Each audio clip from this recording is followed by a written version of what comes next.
clean and wear a mask. Let fresh air in, get vaccinated and stay at home if you are unwell. From the HSC. For us all. The 9 till noon show is brought to you by Letterkenny Credit Union, offering low-rate holiday loans with fast approval. Apply online at letterkennycu.ie or in office today. And now, it's time for the talk of the Northwest. The 9 to noon show with Greg Hughes on Highland Radio. Hello, good morning, and you're very welcome along to the 9 till noon show here on Highland Radio. We are broadcasting live from the Irish Legends Golf Tour, presented by the McGinley Foundation at the Rossapena Hotel and Golf Resort in Downings. Our lines are open for you, 086 60 25,000. Thank you very much. 086 60 25,000 for your WhatsApps and texts, or give us a call on 074 91 25,000, 074 91 25,000. It's also comments at highlandradio.com, and if you wish, you can watch the programme. We're streaming live right now on our website, highlandradio.com, or in fact, you can go straight to YouTube, Highland Radio Ireland, or across our Facebook pages. We've loads of guests and live music and the usual features later on in the programme, but we are going to introduce now our Friday panel to discuss some of the big stories of the week, and as I say, we want you to have your say as well. It's business as usual in that regard. Okay, so let's say good morning first to Anya McGinley, Central Executive Member of the INTO. Good morning, Anya. Can you hear me? I can indeed, Greg. Good morning. Always good when the technology works. Michael Margie, Head of Donegal ATU Business Faculty. Good morning to you, Michael. Morning, Greg. Great to be here. Yeah, it's great to have you with us. And last but not least, Councillor Liam Blaney, Fianna Fáil, Cahirlock of Donegal County Council. Good morning to you, Liam. Can you hear me, Liam? Okay, we'll come back to Liam in a moment. Right, okay, we'll start with you, if that's okay, Anya. We heard yesterday that Fine Gael are in favour of not increasing the back-to-work allowance. At least some of their party members are. Fianna Fáil and the Greens are in favour of it. The argument being from some within Fine Gael that there are plenty of jobs out there, and that, you know, if you increase it by €15, but whatever, or by whatever measure, that it might actually discourage people from seeking out those jobs. Do you think there's some merit to that thinking? To be honest, Greg, I think the larger issue at stake here is everyday goods and services, as we know, are rising for all people, and those on lower incomes are not immune to that. You know, people who use burning fuels that are costing more now, and I think realistically people will go hungry if the issue isn't resolved. Those in the squeezed middle are the ones being pushed more to the breadline at the moment, and I think, you know, they're not entitled to medical cards, and I think more people maybe would be in work if the healthcare could be provided for those at work. They're seen as their earnings are seen as too high. It shouldn't be a case that people are better off by not going to work. The government needs to support those on lower incomes better. People are genuinely struggling, including those on social welfare. And I know from my own work on the executive of INTO that the squeeze middle, as I say, have been pushed more towards the breadline. They're finding it difficult to make ends meet. And while rent is cheaper, of course, in Donegal and Leitrim than it is in Dublin, people are really, really genuinely struggling. And I know teachers who have taken on additional work over the summer, additional teaching duties to support children with special needs and to support those in need, but certainly to actually help to make ends meet. The government needs to support workers, and it needs to make a big effort to sort this issue out. Yeah, okay, I'll come back to you. Councillor Blaney, can you hear me now, can you? Yeah, you have to unmute there, Liam. Hello, Liam. Sorry, Greg. That's okay. It's not your first rodeo, but it's early, so we'll let you away with it. Liam, don't you laugh, Michael. You're one of the worst for unmuting or not muting. But I'll come to you in a moment. Liam, what do you think of some of the soundings within Fine Gael? It seems to be at odds with what your party's thinking, but you know that they don't want to discourage those who can work to go out and work by increasing the back-to-work allowance. Liam, that's to you. With the cost of living increased so much, Greg, I do believe that they, as well as everybody else, and as Anya's touched the squeezed middle income earners, but the lower income earners and the people on social welfare, the cost of living has increased for them as well. And I think we need to try and lift all boats. And I do believe that the 15 euro increase has been talked about. I don't think it is out of the way. But I do believe, as well as them being looked after, that the other sectors we have talked about definitely is looking after as well. Is there enough money to go around? Because coming out of the same pot is potential pay increases for the likes of teachers and nurses and other groups, it seems. Yeah, there's a lot of money to come out of that one pot, and we talk about 5 billion, we talk about 8 billion being available extra to spend this year on the budget. But by the time everybody takes their share of it, I don't think there's going to be very much to spread around everybody. But I do believe that we still need to look after those that's worse off, and hopefully they will see to that on this budget. Yeah, what do you think, Michael Markey, head of Donegal ATU Business Faculty? You're unmuted now. I'm cut myself there, Greg. You had me. So I think on the one hand, I mean, there's always that question about striking the balance economically about, what those social welfare payments are for unemployment. And that comes up from time to time. I think in the current timeline that we're in terms of, the inflation, the cost of living and all that there, I really think you have to give the increases. And I think you have to look at how you look after people who need most. And, I just looked at the Irish Times this morning and said welfare claims review leads to 400 million savings. So I think if we do have, good processes in place that are checking, because people are saying, maybe you're abusing the system or maybe there's work for you there and you're not looking to get it. Well, there's an example this morning that the system seems to be running well. We seem to be checking things. So I think for people out there today, they really need help and support. And we're heading into a heavy winter. And, we have a war in Europe between Ukraine and Russia. And, the playbook from Russia it's a more medium-term game where they're looking to see how they'll extract maximum impact in terms of fuel costs to the richer European countries, and to see if they can get them to bend or break. And that's going to come in October and November time. Yeah, and I think, Aaron, you touched on it, and we can expand on it a little bit, I suppose.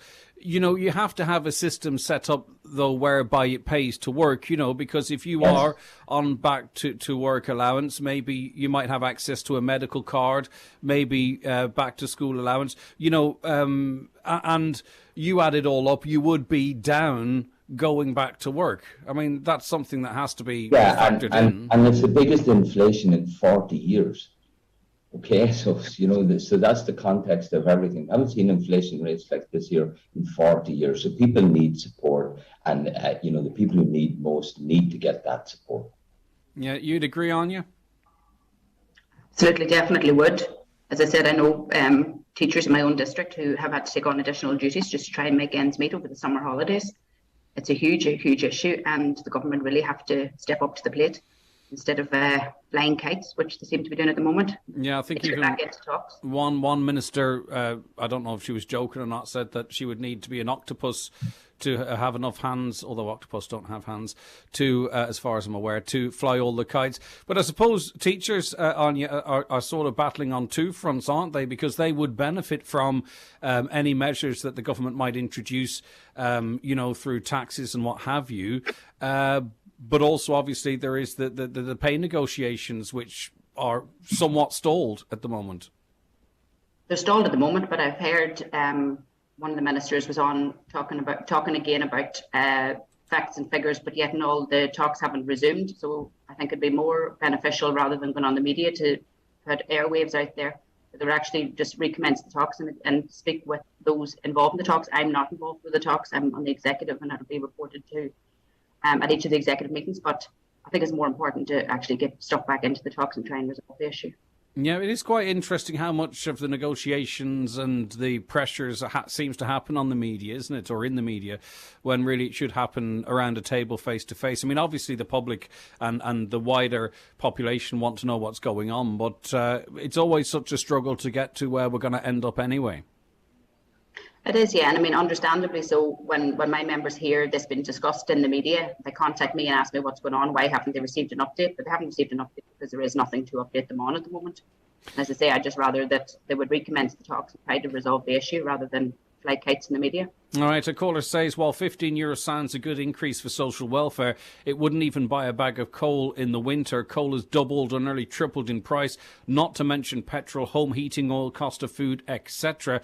€15 won't go far. But I suppose, Liam, and it applies to most of us, the reality is, and the government have said this, they're not going to be able to introduce enough across the board to, we are going to struggle. Many of us, are going to have to struggle because we can only be helped so much, or a lot of people would struggle even to get a pay increase. But the cost of living is going up, and we can all see it, Liam. We are going to struggle for the next while, it seems.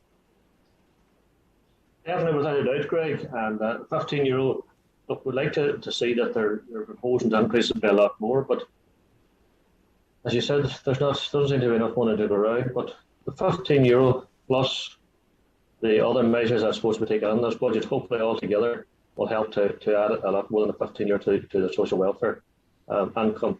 But a bag of coal alone, oil, as you said, as Michael said, I think they're ready. We're going into winter time. There are going to be huge extra costs that we don't see at the minute on everybody, and that's going to be tough on a lot of families to try and struggle through the winter unless there's big changes made. Yeah, and of course, the knock-on effect of that is consumer spending. So even those with some disposable income tend to hoard it for fear of, what might be to come.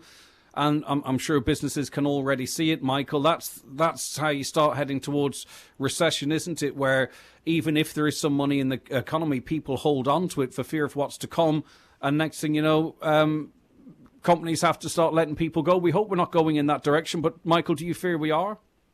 Yeah, I mean, I think, Greg, one of my last interviews I gave as president of the Chamber of Commerce last year, people asked me what was my hopes for the future. One of the ones I said that inflation wouldn't take off and become embedded, So we are facing significant risks on that there. But there's different types of inflation, different causes for it. So we have supply chain inflation, which is really less supply of goods. So demand is static, but there's less supply. Some of that's coming because of the pandemic and the aftershock of that effect there. We've different economies then, like global economies, like the States, like Britain and like Europe then. And America's do very successfully. They have demand side inflation. Their demand is increasing all the time there. But I think what we're also seeing as well, that other very large global economy is the Asian, the China economy, is that they're beginning to slow down. So what you're beginning to notice at the moment is the demand for oil is beginning to lower slightly from where it was. So you can see the pressure coming down there a little bit, but we still have supply chain problems. But I was looking there recently in the last week or so in the States, and they have a supply chain pressure index, which is looking at, I think, somewhere around a 40% drop in pressure coming into the pipeline. So that affects, like the cost of materials, and maybe building materials and stuff like that might start to drop. But in Ireland itself, then we have inflation that's really fuel-driven inflation. That's coming into labour markets then in different areas from the pandemic. We've seen how it affected the tourism sector, and there was other particular sectors as well.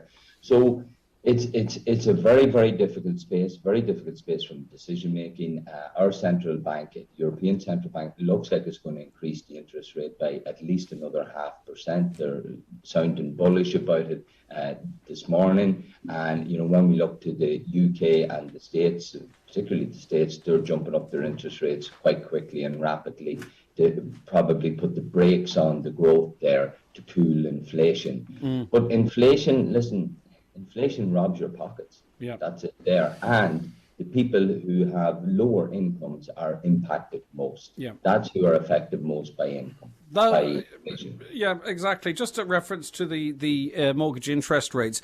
Homeowners face an even greater financial squeeze this autumn as the European Central Bank has signalled that it will raise interest rates yet again next month. This second rate rise in September could mean an additional €1,640 a year in repayments for some 300,000 tracker mortgage customers when the July increase is also taken into account. And for a long time, Anya, the tracker mortgage was the mortgage that you wanted to be on. But unfortunately for those on tracker mortgages and those on variable rates, depending on whether the banks absorb or pass on these increases, this is a worrying time. And I suppose, too, a lot of people wondering when to fix because we don't know when this might top out. It all adds to uncertainty on you, especially as your money is squeezed, as we've already been discussing. Absolutely, Greg. You've hit the nail on the head there. And I mean, an extra €1,640 a year is a huge amount of money for people to try and find when their daily goods and services are increasing as well. It's a very frightening place for people to be in at the moment. And this issue isn't going away anytime soon. And as I say, this is where the public service pay talks need to go back into negotiation here, because this is costing people as the crisis goes on. The cost of living is increasing rapidly. All right.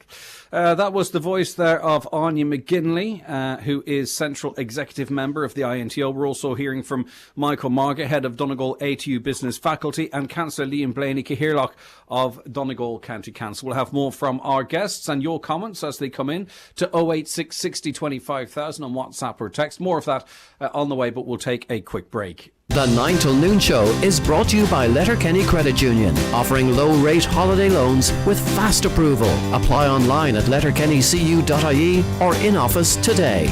The big bucks are back. 20 grand! 4 Fridays. 4 winners. Plus 1 lucky jackpot.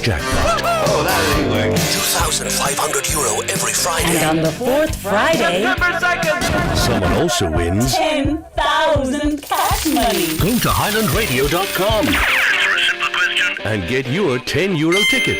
It's a whole new meaning to cash flow. Highland Radio. That's the way you do it. Get your money for nothing. Summer's just got better. On this week's Business Matters, I'll be joined by the Managing Director of Rethink Money Limited, Sean McNulty. So join me, Kieran O'Donnell, for Business Matters on Sunday evening after the 6 o'clock news. The Business Matters podcast is also available to download at highlandradio.com. Business Matters, in association with the Faculty of Business at ATU Donegal. The part-time Level 8 Honours degree in Business is delivered through a mix of online and face-to-face lectures. Email execedbusiness@lyit.ie. That's execedbusiness@lyit.ie or call 9186206. It's the Right Price Tiles and Wood Flooring 70% off sale. Get up to 70% off on all your purchases. Up to 70% off all tiles, all wood flooring, all bathware. Everything's reduced in store. The 70% off sale at Right Price Tiles and Wood Flooring. Stores nationwide. Sale now on. Ancient tales, storied traditions, wild meadows, meandering rivers, medieval might, Georgian splendour. Ireland's rich heritage is all around us, and it's waiting to be discovered. Celebrate our natural, cultural and built heritage and ensure our past has a future. Join us this Heritage Week from August 13th to 21st. Visit heritageweek.ie to plan your week and find out more. This is a programme of the Heritage Council, supported by the Local Authorities Heritage Officers Network and the Department of Housing, Local Government and Heritage.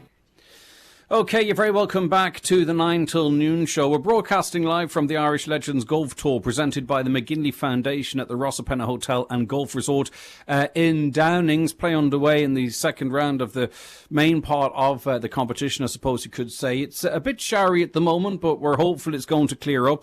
And I know you're very welcome to come down here and make a donation and come in and look around. It's really, really well set up, and you do get that sort of sense of a big golf tournament feel not quite on the scale of the Irish Open, not far from here either, but still it is beautifully set up and incredibly well organised. And just a reminder for you that later on this afternoon on John Breslin's show, one of you is going to win €2,500. I'll remind you of how you can enter that after 10. Councillor Liam Blaney, before we go on to the next issue, just a quick word about events like this in our county. And, of course, later on, we have the Mooneys. They're going to be playing live for us. Mairead's going to be live for us here today, but she's in concert later on this evening, and it's looking like drying up for that. And, of course, Nathan Carter, who will join us later on the show as well, he'll be performing live on the Downings GEA pitch. A big boost for regions like this, Liam, especially, I suppose, as we edge towards the end of the summer. It's a big boost for the county, but especially for the most northerly or one of the most northerly parts of the county, and ashore the Downings Peninsula.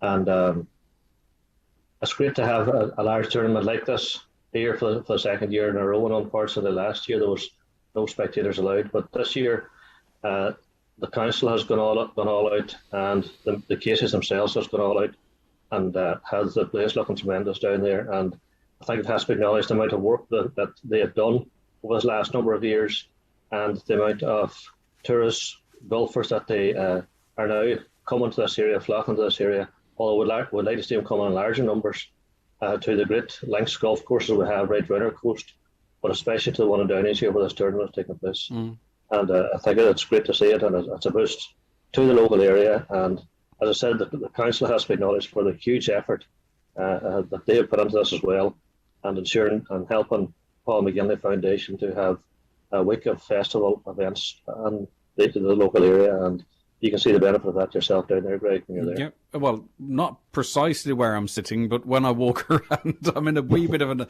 an alleyway here.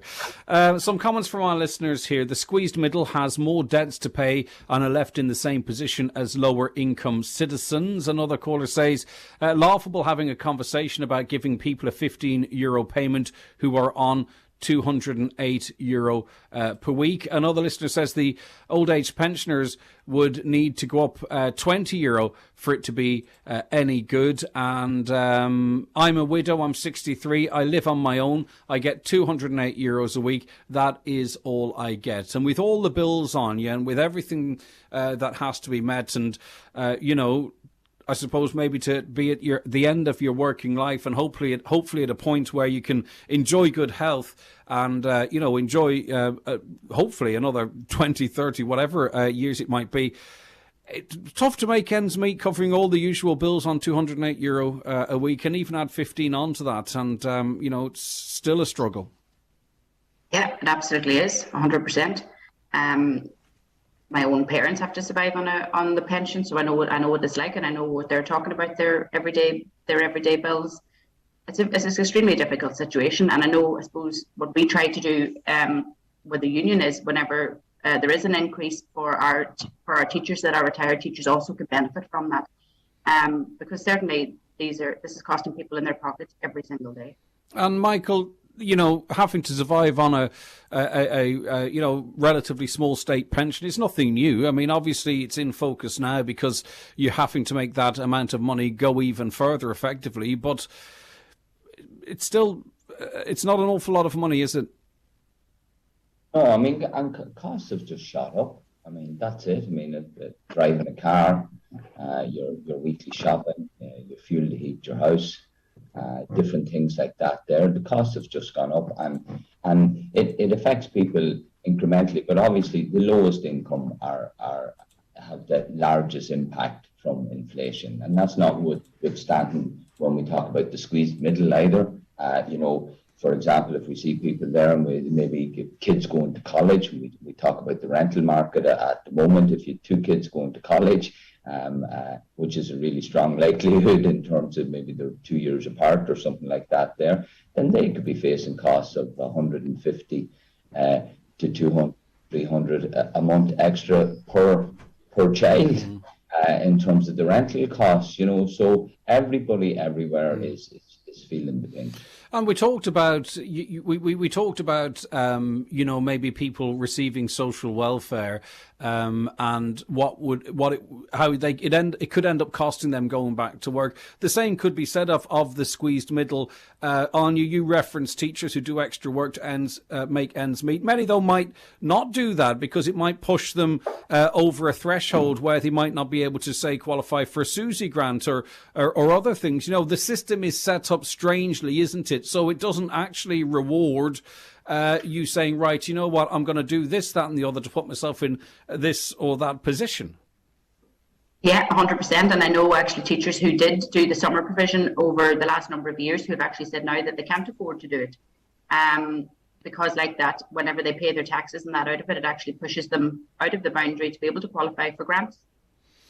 Liam, you know, you're in politics. Do you think the system is set up really to, you know, look after those with a few bob? It's hard to get right no matter what you do with it, first of all. But you know, I want to go back to you talked about the pensioners, and I suppose it's not just pensioners; it's social welfare recipients and the people that's living alone on social welfare. You know, if you have couples or more living in the house, they can share the electricity bills, the cost of heating bills, the run of the car bills. But when you have one person on their own trying to do all that on a couple of €100 a week, that's very, very tight on them, and I do believe that they should be looked after a wee bit better than people that's not living alone, because they definitely are struggling in the way things have gone this last while. They find it very, very difficult. It was difficult enough for them, but they find it very, very difficult now when it comes until winter. Then people that are living alone is going to be under huge pressure and huge stress trying to make ends meet week by week, and I think that they should be looked after and given bigger increases. Where does that money come from, though, Liam? Tax the rich more. Tax some of these companies more that are making an absolute fortune off our backs. You know, we are seeing the richer get richer. We're seeing oil companies, providers, then further down the line who provide us the electricity making record profits, probably laughing at us because we're sitting here talking about someone trying to survive on €208 per week whilst they're rubbing their hands together. Even the government is making more money in this crisis through bigger takes on inflated fuel prices. I agree with you 100%, Greg. I don't disagree with one thing you said there. But we have to strike a balance. And that balance needs to be where we don't drive them people that you're talking about out of the country and with no tax take from them. I'm not well enough qualified to say where we should stop and where we should start. And at what degree we should be taxing them all. But I do believe and agree with you 100%. There's a lot of people getting away what seems like a lot of money, and the rest of us is struggling along. And as you say, people laugh at maybe people earning €200 a week whenever they're earning thousands a week. And Michael, is it populist to talk about taxing the wealthy more, to tax businesses more? I suppose with your business hat on, with your role, I just think people might feel the country's a little bit fairer if it's more equitable, more equal. Well, more equal is a really great goal to go after. For any government, for any society. And I think, it's complicated. You've got to get the balance right. I think about 20% of income tax contributors pay about 70% of the total income tax in Ireland. So we have a progressive tax system, i.e. the more you earn, the more you pay. But it's about how you get that balance correctly. Like, so, if you look at things like, say, our lower tax band, and, this has been flagged on other countries, it's a much higher level. I think it's around 36,000 in Ireland. Well, one of that figure was 50,000, and two people working together then, it was 100,000 before they got into the higher tax band. Things to look at, at what point do you actually start paying tax at? I think the figure is 30% of people in terms of incomes don't pay tax. But then you can, counter that by saying, well, that's because they're in low paid jobs. We want everyone to be in better paid jobs, better quality of life, etc., etc. I do think the corporate area, in terms of, our tax take there, when you look at that, about 50% of our corporate tax take probably comes from about 10 supernova global companies. That's what it comes from at the end of the day. We do see movements in terms of international tax rates, in that they're looking to say, look, people have super low corporate tax rates anymore, and that the floor should be 15%. If we start to move closer to that there from our 12.5, then that provides some scope for us to increase the tax take from the corporates. Some suggestions there as well about, employers' contributions and PRSI. The counter to that there, and it makes the cost of employing staff more expensive. But we've got to strike a balance. But that point that you're making there more generally about the rich get richer, and what we see what's going on globally. I think that the capitalist or the markets approach it needs to be refined and improved. And there needs to be a better way of getting a better distribution working for people. A caller says the SUSI grant limits needs to be raised. It's impossible to try and send children to college. And you can just imagine the anxiety a family are feeling when they have a child who wants to go on to third level and they look at the figures and it is simply not possible. And then, of course, if it is possible, then you have to start trying to find accommodation. A caller says, time to introduce a windfall tax for energy companies that are making grotesque profits off the back of ordinary people. Other countries are doing it. But when I put that question to Leo Varadkar, he hummed and hawed about it a little bit, rocked the head side to side. But, the big companies don't pay tax here. But there has to, where there's a will, there's a way, I'd imagine. And I don't think... I don't think it would be unreasonable. All right, we're in the company of Councillor Liam Blaney, Cahirlock of Donegal County Council. Michael Margay is head of Donegal ATU Business Faculty, and Anya McGinley is Central Executive Member of the INTO. And you listening, wherever you are, at home, in the car, or at work, wherever you might be, we'll be back with more on the programme after we take this short break. The 9 till noon show is brought to you by Letterkenny Credit Union. Digital loans now available. Apply online or via our app today and get your loan transferred directly to your current account.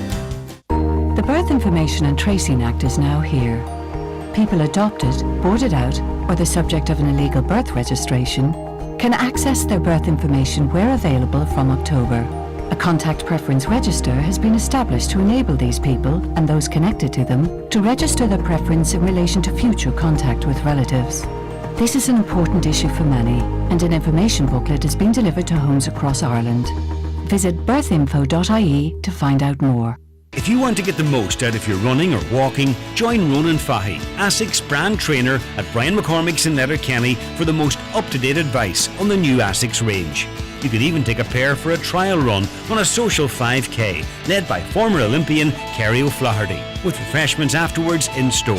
And there's a chance to win a pair of ASICs.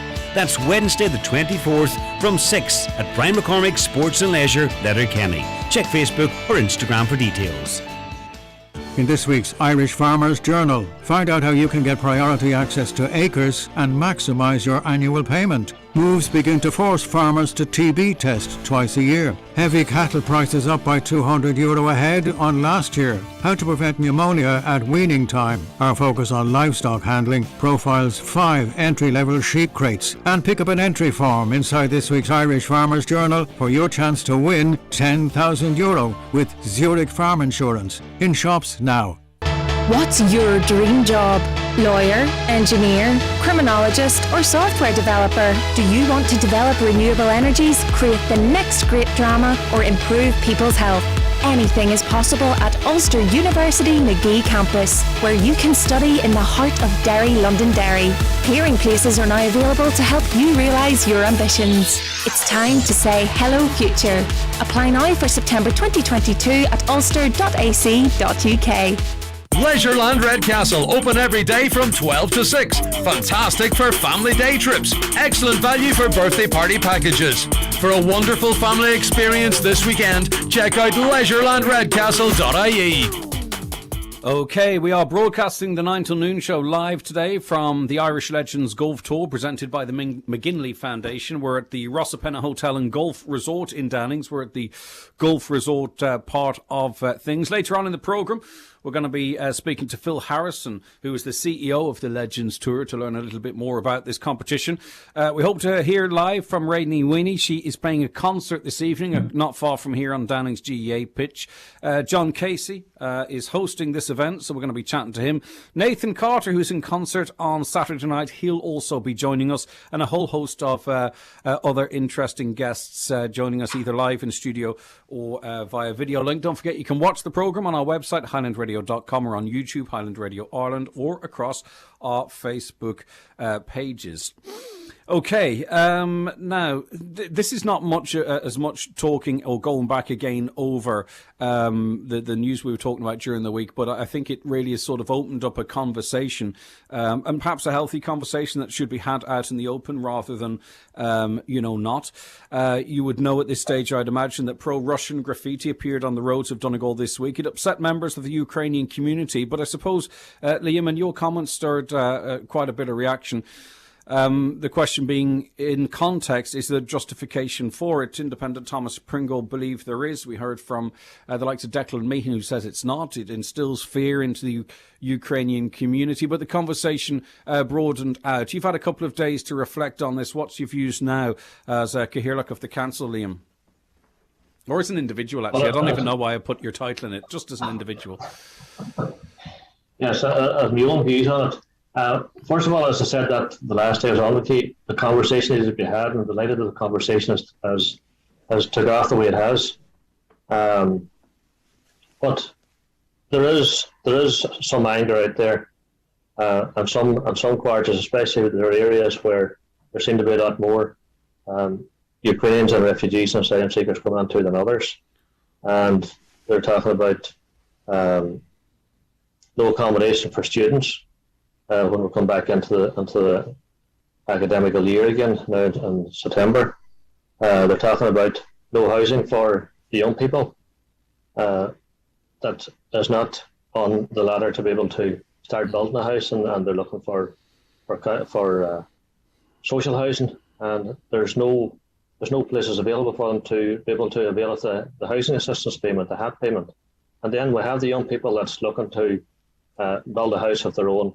And with the way costs is rocketing every day, the price of building a house is getting out of reach of a lot of young people. Are they all the one issue, Liam? Are they all the one issue? Like, how many refugees are living in houses that would be suitable or acceptable to, first-time buyers, for example? I mean, we have to make sure too that we're not sort of conflating two issues. There is a crossover for sure in terms of student accommodation, but I just wonder in terms of how, and you know yourself what's happening, lots of people going into the one house or living in a hotel room. That's not the same as the property crisis in Ireland, is it? No, well, the property crisis I'm talking about is that the houses are available to these young people, and they're saying that they get no help from the government. That is in some of the towns where they think the balance is maybe different to other towns, and where there seem to be quite a few coming into it. And then, look, we have to look after them. We had people of our own, not too many years ago, going over to England and America, and we know the way they were treated there and the way we felt about them at the start when they started to move over there. And thankfully they've got accepted, and we have to move on with the times as well. And it's coming around the other way now, and we're accepting people into this country. Well, we can't shake a tree. Taking the balance. Yeah, we can't shake a house tree effectively to create houses. So are you of the opinion now that we need to look at whether or not we can accept more people in at this time? Well, I think we should be looking at striking a balance in different places. And that's the first thing that needs to be done, because as I said already, there's certain areas seems to be getting quite a large influx and other areas are not. And that is the area where it's starting to create a bit of anger from some of the people there that are under pressure, that are under stress, like our young people, like our students. And the students would love to have a hotel room, be able to stay in Letterkenny whenever they come back to the ATU. That's what's causing. And let's just break down the student accommodation situation.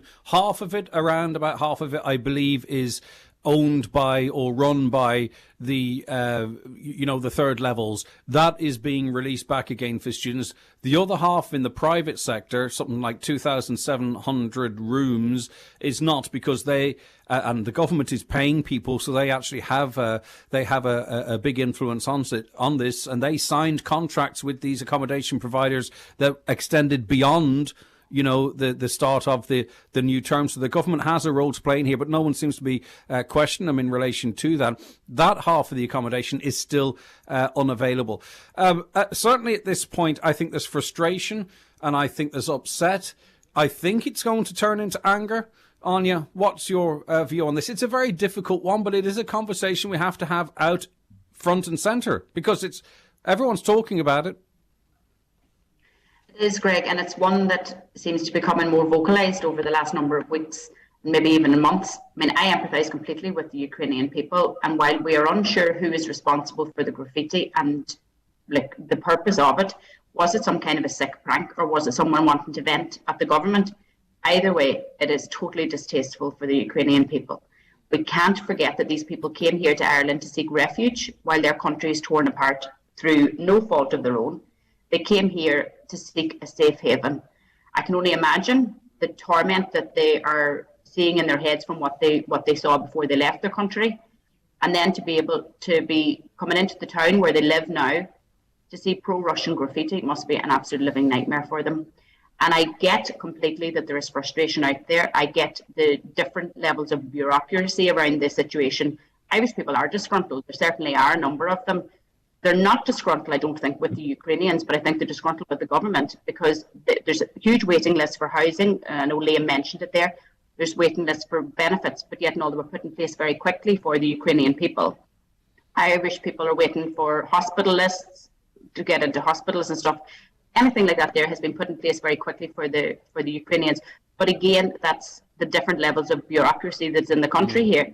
The aid is completely justifiable for the Ukrainians, but it does show the ineptitude of the government, that there are many people, including students that's been mentioned there now again, waiting for accommodation. It just seems to be a lack of forward planning again from the government. We don't have the infrastructure here, but yet the resources are needed in communities to accommodate the Ukrainians and our own people in a meaningful way.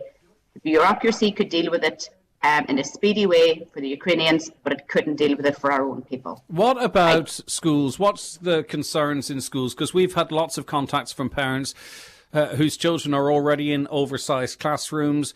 They don't know or haven't been informed by schools whether or not Ukrainian children will be in those classrooms. Obviously, they have nothing against these young children, because of all, they are the innocent victims of this. But there are concerns what it might mean to learning. Some of them might be coming in with very little English, for example. Is there guidance from the Department of Education on how that all is going to be handled? Because, whilst people are worried and concerned for these Ukrainian children, obviously, and we all know if anyone says anything about your child, how defensive we get, they are obviously very concerned about what this might mean for their child's education. Have you or your members had any insight into what is going to happen in schools, how all that is going to be dealt with, what kind of numbers we may be talking about? To be honest, the guidelines, we had very loose guidelines from the department when this whole issue came to the fore initially. There are RAILT teams in place within each county. There's a RAILT worker, which is supposed to work together with all the different areas. Education obviously is one of them. But to be honest, I think that system isn't working properly. I know schools in the Gaeltacht who have now got Ukrainian children in them. That is not the best place for those Ukrainian children. The principals of the school have already said it. The parents of the Ukrainian children don't want the children educated through Irish, which is totally understandable. As you say, they're very little English, let alone trying to learn through Irish. But yet, there are smaller schools that would be absolutely delighted to have them. The system really isn't working together, even though that was what was proposed at the outset. But there seems to be no plan. Like, we are bluffing it at the moment in terms of what happens when we try and take back student accommodation. What happens if why a hotel wouldn't want to extend its contract, I don't know. But what happens, when that happens? What happens in the classroom? this is probably a minimum another year or so or whatever, and we don't know what the flow of, if hopefully there's some resolution to the situation in Ukraine, we don't know what the flow might be back and at what speed in the other direction. Like, we can't be bluffing this and plugging holes and playing whack-a-mole, but there doesn't seem to be a plan on you. There really doesn't seem to be a plan. That is the issue, Greg. And like we hear anecdotally of, children coming from one school, they'll be moved then on to another area, or else they're going back to the Ukraine. There's no plan. We don't know how many children to expect to come into our schools. We don't know how. We don't know. There's very little even time lapse between the Realty teams saying to a school, you're getting X, Y, or Z number of children, and them arriving. So there's very little time even for the schools to prepare for them to be there. And as you say, there could be over 30 children in a class as it is, and then you're adding these children into the mix. There's 1 hour per child per week of English language support allowed. It's ridiculous. Michael, Margie, I think, even for those who are angry and frustrated, and they may be in the majority now, I don't think this is anything personal against Ukrainian people. And I think Anya made that point right at the beginning of her contribution.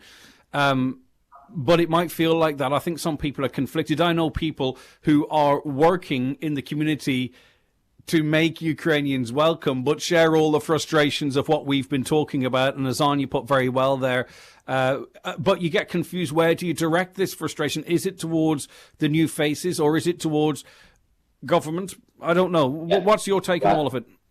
Yeah, firstly, I'd have to say, just in the principle of civic respect and dignity, and Anya outlined it there. We that very emotive to put those logos up around the place. And last week I was at a water safety class in Mount Charles. It was a fabulous week. I noticed there was a couple of young child to the right of me. I thought they were speaking Ukrainian. I took the chance. I just said, "Are you from Ukraine?" A level of English there. We tried to be friendly to them and asked them where they were from, and then said, well, we hope things improve, blah, blah, blah. And they were breaking down in tears in their faces talking to us. Like one day we're all sitting at home watching Sky Sports, and the next minute you're up and out. Maybe you got away with a car and a bootload of stuff, or maybe you got away with nothing on what you had in your bags.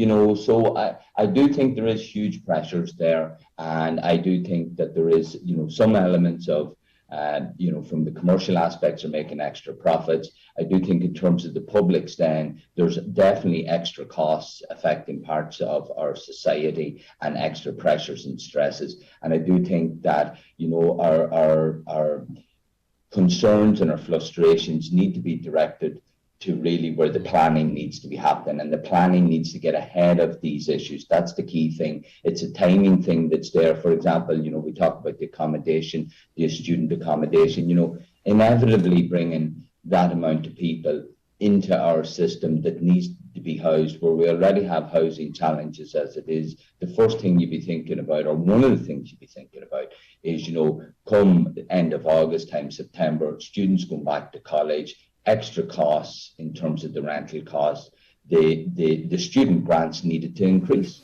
I think families affected by Micah deserve a great deal of respect, because they could be the ones screaming from the rooftops because of how they might feel and how they've been treated. But I don't know what the motivations are, but they're not speaking out, but they would be, well, they are, but you understand where I'm coming from. They could be really, really angry, but they're showing great dignity and I think an understanding, but their level of frustration must be through the roof. Councillor Blaney, it's inevitable as the focus at the start of the pandemic, and we said it on this programme, as inevitable the focus will end up being on what was happening in our nursing homes. That's the way it turned out. It is inevitable that there's going to be a big expose on what's happening in some of these houses across Donegal and across the country, in terms of dozens, in some cases, of refugees being placed in 2-3 bedroomed houses that are designed to accommodate one single family.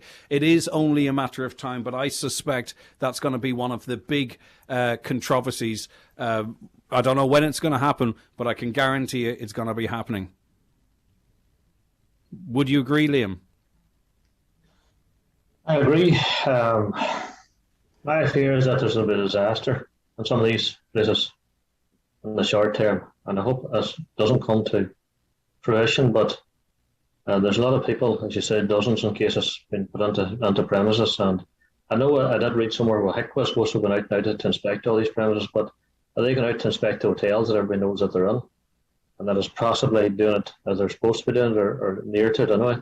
And then we hear of other places then where there's as many bunk beds as you can get jammed into rooms and people put into them.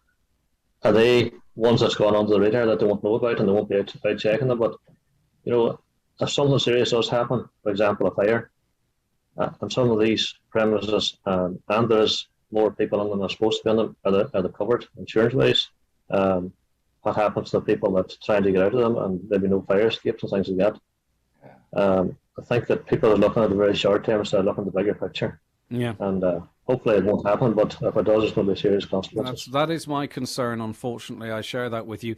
Liam Blaney, thank you very much indeed for joining us. I appreciate your time this morning. That is Liam Blaney there, Cahirloch of Donegal County Council. Michael Margay, head of Donegal ATU Business Faculty. It's always great to have you on the programme, Michael. Chat to you again soon. And last but certainly not least, it is Anya McGinley, Central Executive Member of the INTO. Thanks so much for your time this morning. Thank you, Greg. Take care of yourself. 086 60 25,000. That is the WhatsApp and text line 086 60 25,000. Some of your messages coming in here.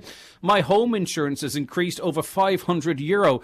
I had it for 45 years and no claims. It's a blow to me as an OAP, and €15 will not cover it. I don't know what type of property you're in, but please shop around if you haven't done so already, because there's no way you can absorb that level of increase there, I would say.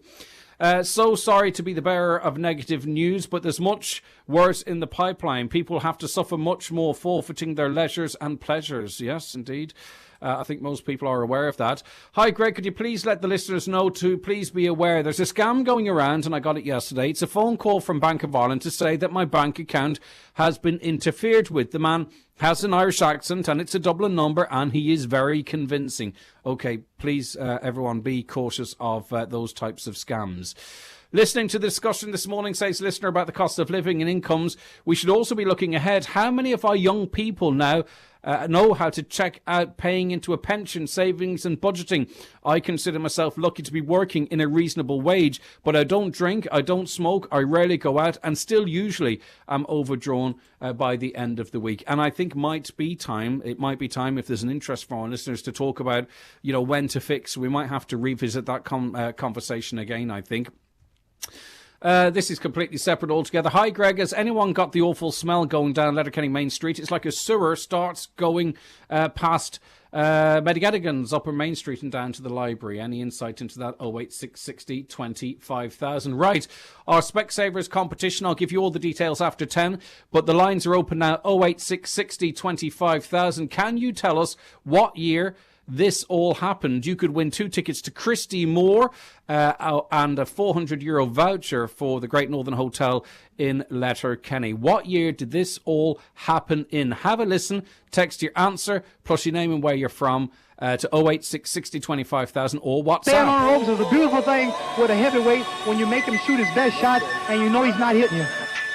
Well, my name is Jim, but most people call me Jim. Everybody was kung fu fighting. All right, that's a song, a news clip, news sport clip, and also a piece of audio from a film. All of it happened in the 1 year. What's the answer? Text your answer, your name and where you're from, and we'll give you some information about the great service Specsavers is offering you out there. But it is time to take a break for the news and obituary notices. Rejoin us after. The 9 till noon show is brought to you by Letterkenny Credit Union, offering low-rate car loans with fast approval. Apply online at letterkennycu.ie or in office today. Hi, Marty Friel here. Hope you can join me this and every Friday night from 8 to 10 p.m. with Rockin' Hits on Highland Radio. Tune in to me on the radio and online to hear the best in music and chat. Really looking forward to your company right here on Highland Radio Friday from 8 p.m. Have you ever been really trying to focus on the homework at hand but then all you can think about is your hands and how weird opposable thumbs are. Maybe we evolved thumbs for scrolling. Haha, Grandad has posted a video. I'll ring him. I want his take on the Ireland game. Oh, I wonder if the highlights are up. Now I just want to play Rugby 6000. Steph did want to play online after school. School! Homework! Where was I? Do your kids get distracted online? Get focus time and more with new Vodafone Secure Net to help ensure their time online is well spent. Search Vodafone Secure Net. Vodafone. Together we can. Parental control subject to having secure net at home. Eligibility, limitations and terms apply. See Vodafone.ie. No one can prevent all cybercrime. Your specialty is quality tiles, bathroom suites and wooden floors. Who is the best range of tiles in Donegal? Crawford Tiles. The best wood flooring? Crawford Tiles. The best bathroom suites? Crawford Tiles. 5-day bathroom refits? Crawford Tiles. And who's been tampering with my questions? That'd be me. Crawford Tiles, Castlefin. That'd be them. 07491 43942. Dogs, cats, rabbits, birds and fish. Some of the popular home pets that need care and attention every day. At Gary's Pet World, our fully trained staff are here to help you and your pets. We offer great advice and value on all foods, accessories, grooming and care products, with incredible offers on all leading brands. Shop in store at Gary's Pet World, Letterkenny Retail Park, open 7 days per week, or browse and buy 24/7 at petworld.ie. Is your car due a service? We offer pickups and drop-offs from your home or work. We even offer courtesy cars, making your car service a hassle-free experience. Call today or visit imotors.ie to book in. Whatever the weather, night or day, Letterkenny Driving Range is open to 10 p.m. daily. Are you a beginner or thinking of taking up golf? Our bays allow you to practice the good and not so good shots for as little as €3. Practice makes perfect at Letterkenny Driving Range, open 7 days. Find us on Facebook. Live, on air, online and on the Highland Radio app. This is Highland Radio News. Good morning, it's 10 o'clock. I'm Emma Ryan. A Donegal company has benefited from a €750,000 investment and is set to create 24 new jobs. 3D Issue, a technology company specialising in content experience tools for the development of digital publications, has received major investment from Further VC and the Western Development Commission. The company, which is based in Letterkenny, is using the funding to add 24 jobs by the end of 2023 and expand into new and existing markets. The 24 roles will be in design, software development and sales and marketing, and most of the roles will be based in Donegal. Donegal teachers have been forced to take on extra teaching duties over the summer to help cope with the rising cost of living. That's according to Central Executive Committee representative for Donegal and Leitrim with the INTO, Anya McGinley, who has called for the government to resume the pay sector talks. Ms McGinley says teachers are struggling to make ends meet and something needs to be done to rectify this. People are really genuinely struggling, and I know teachers who've taken on additional work over the summer, additional teaching duties to support children with special needs and to support those in need, but certainly to actually help to make ends meet. The government needs to support workers and it needs to make a big effort to sort this issue out. It's a very frightening place for people to be in at the moment, and this issue isn't going away anytime soon. As I say, this is where the public service pay talks need to go back into negotiation here, because this is costing people as the crisis goes on. The cost of living is increasing rapidly. 38 children in the Donegal healthcare area have been waiting over a year to access vital mental health care.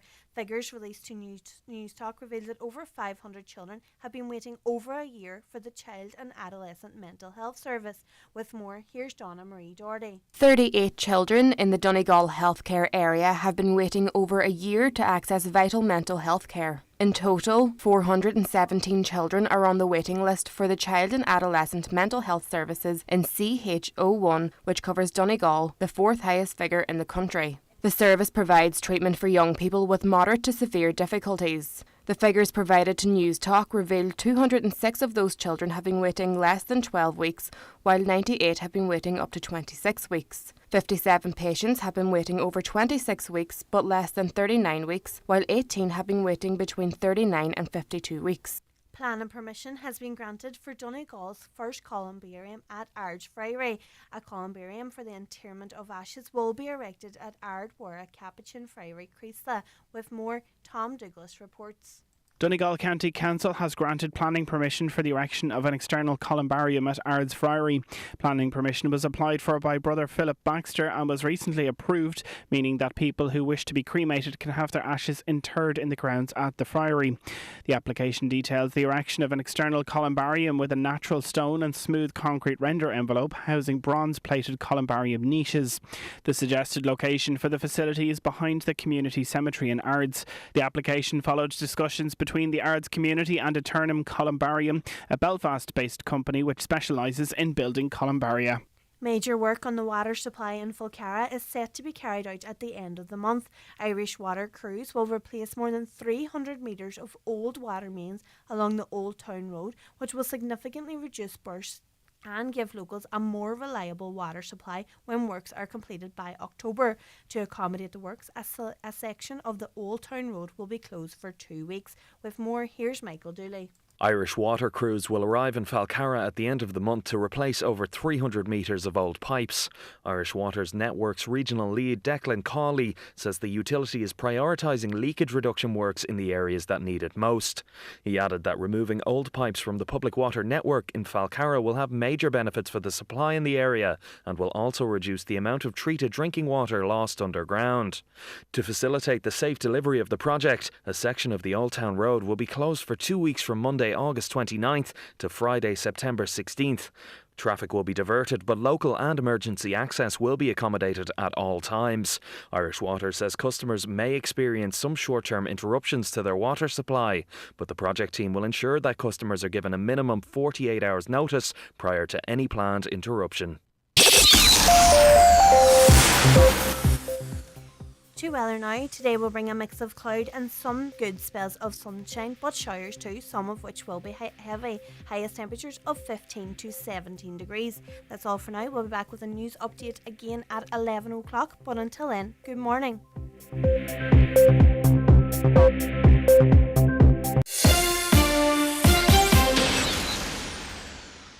Obituary notices for Friday morning, August 19th. The death has taken place of Sally McGee, Nee Boyle, Mahara Gallen, Derry Beg, formerly of Annagry. Her remains will repose at Rorty's funeral home, Derry Beg, today from 4 p.m. to 8 p.m. and tomorrow from 11 a.m. to 12:45 p.m.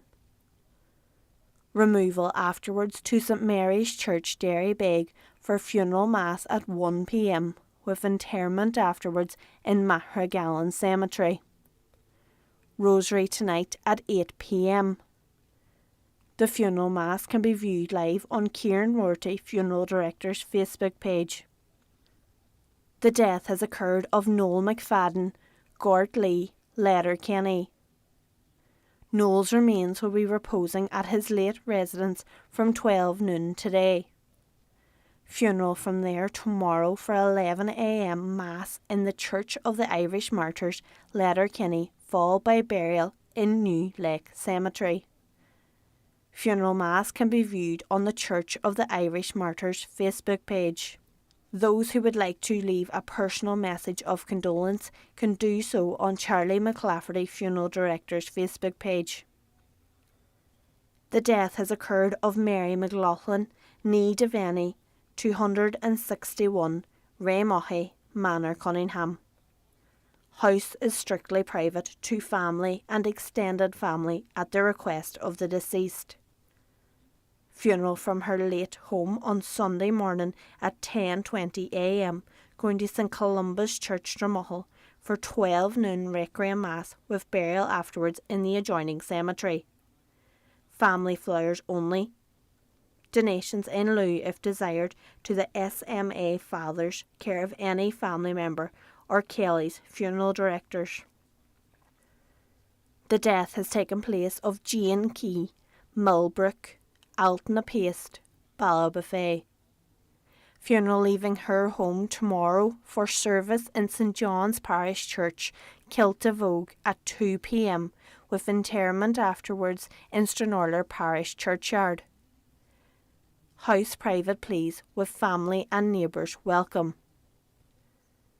And the death has taken place of George Brennan, 70, Cooney Road, Culmore, Derry.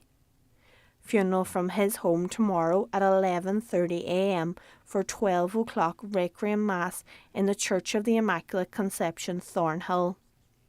Interment afterwards in Ballyowen Cemetery. Family time please from 10 p.m. to 11 a.m. Family flowers only please. Donations in lieu of flowers if wished to Deanfield Care Home, Patients Comfort Fund, care of manager Mrs. Joy McLaughlin.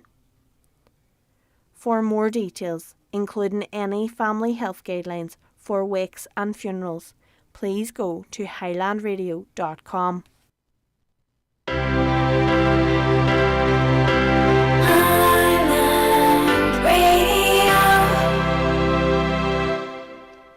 With all the stories that matter across the Northwest, it's Greg Hughes on the 9 to Noon Show on Highland Radio.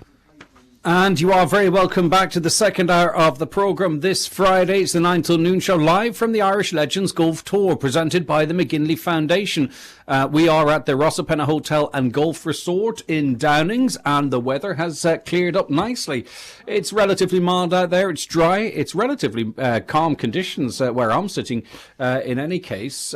So if you want to come along and see top golfers in action and in beautiful surroundings, and to get that sort of a big golf tournament feel with plenty of parking and easy access, we'll get on down to Downings. Don't forget your under-16s are free.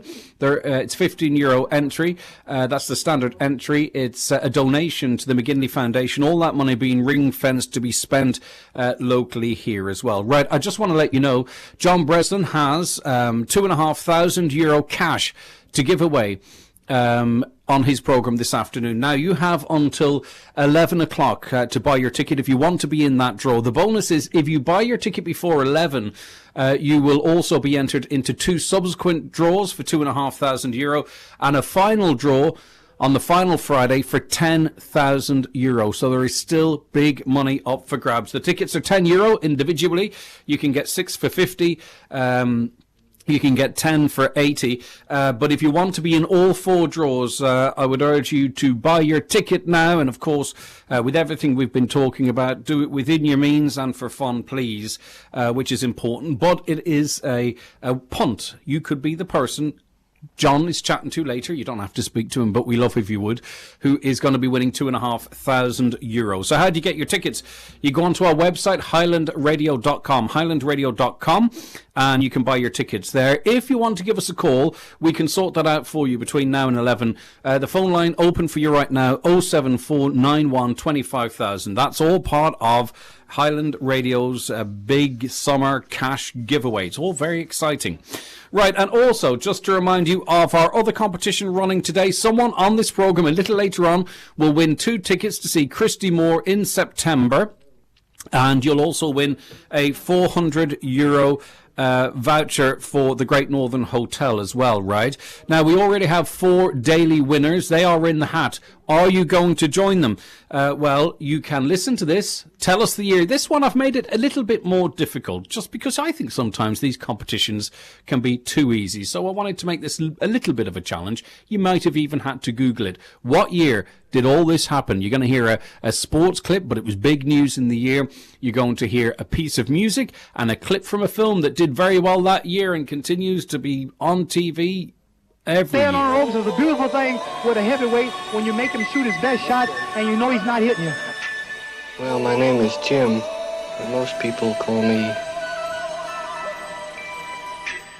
Jim. Everybody was kung fu fighting. All right, so when did all that happen? Text your answer, your name and where you're from to 086 60 25,000. You could be today's daily winner. You go straight into a hat with 4 other names. One of you will win one of you will win 2 tickets to see Christy Moore. We played Christy Moore yesterday and it sounded fantastic, didn't it? And you'll also win a €400 hotel voucher. And just to remind you that Specsavers Hearing have expert audiologists available in your local Specsavers store. If you're concerned about your hearing, you can book a free hearing test using your PRSI entitlements, and Specsavers Hearing will arrange a hearing aid uniquely tailored to you. Terms and conditions for that competition are available on our website. Go to islandradio.com/win. Right, now, lots of you texting in today, which I really do appreciate. If I could find the right mouse, I have about 6 of them in front of me. Let's get to some of your comments here. Do you know the cheapest local taxi run is €6 or €7 to get to and from Mass on a local run? Light a candle and put €1 in collection box once a week will cost at least €15. Dependent where you live. This is just a once a week visit to the church. Many Catholics need to visit the church weekly, and we can't even afford to go to masses for the deceased with the taxi fares. But of course you have to understand, and I'm sure you do, the costs facing taxi drivers, and they're kind of limited, I suppose, to some extent in what they can charge. Greg, if costs have risen by a necessary minimum, then profits shouldn't rise, yet they do, mainly due to gouging by the people who have government backing. Talking about a windfall tax on these profits is only justifying those prices, reduce costs by government order. And what we're going to do too, you see, and this is... There's going to be money given away in this budget, once-off payments of fuel or whatever it might be, cost of living payments. That money is going directly. That money we got for the electricity went directly to the very companies that people feel are gouging them, that are making most profits. So we're almost endorsing it, some might feel. No, not only are we not sort of trying to come up with some different solution, nationalisation or whatever it might be, we are actually taking your taxpayers' money, we all pay tax, and paying that directly to the energy companies who are making record profits at this time. You literally could not make it up, but that is the plan. That's the plan. And everyone's, we're going to get some cost of living assistance. Yet we're going to be bolstering the electricity, gas, fuel companies' profits. Greg, first, it's not the Ukrainians' fault. I think we all accept that in terms of the people that have that have fled here. But this caller says it's government policy bringing in a large number of refugees when we have no space for them. That will build resentment when it should not happen. Government at fault and people, as usual, will suffer. More of your comments on that and different issues. There's money somewhere. Why can't a new hospital be built in Letterkenny? There's not enough beds to go around. Why are the sick being encouraged to be going to Spain? We should be able to rely on our own healthcare system. This is not a reflection of the staff in LUH. They're excellent. Well, the problem is, and this is quite a simplistic way of putting it, you could build a roof over the entire of Donegal and call it a hospital. But if you don't have the staff, you don't have the beds. The beds in and of themselves, a couple of grand, you could put 1 million beds in a hospital. It's recruitment of the staff to run the facility. That's where the issue is. And there are job vacancies at Letterkenny University Hospital which can't be filled.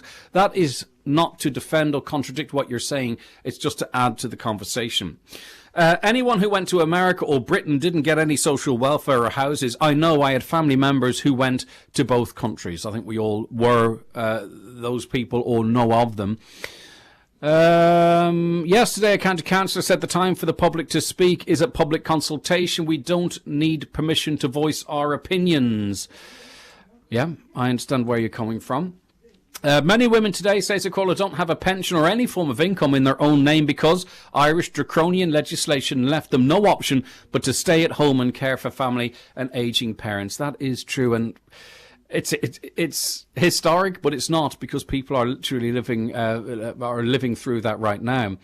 Let me see, where are we here now? Hi Greg, I have a spare room. I was thinking about renting it out to student accommodation. Who do I contact? Thank you. Well, you can advertise it yourself, or you can contact the Students' Union. If you go to the ATU Students' Union website, you can rent your room out, and don't forget you can earn up to €14,000 tax-free by renting a room out to a student. And you're not their new mummy or daddy. You just provide them the room, and then they have to look after everything themselves. If you have a different arrangement with them, that's up to you. But €14,000 you can earn in rent tax-free by housing a student and doing a fantastic job in the process. Rightio. Let us take a break, and we'll be back afterwards with loads more live here from Downings. We're going to be speaking to the Chief Executive Officer of the Legends Tour. He's in Donegal, he's in Downings. In case you're interested as to what is this competition about, what's behind it, how does it work, who's involved, all that kind of stuff, we'll get those answers for you after we take this break. The 9 till noon show. It's time for NCBI Bingo on Highland Radio. It's Friday the 19th of August. You're playing on the yellow sheet. The reference number is S5. It's game number 33. The numbers are 39, 86, 8, 63, 12, 23, 41, 20, 2, and finally 16. Phone your claim to 9104833 before 8 tonight, leaving your name, contact number and the name of the shop where you purchased your book, and we'll call you back the next working day. Get all your NCBI bingo information at highlandradio.com. Hello, this is Liz O'Donnell, Chairperson of the Road Safety Authority. I want to speak to you about some serious road safety figures. Last month there were 15,254 drivers detected for speeding and 764 drivers arrested for driving under the influence. But I'm most concerned about the 11 people who died and the 82 people seriously injured on our roads in July. That's 11 people who are no longer with their friends or family and 82 people whose lives may have changed forever.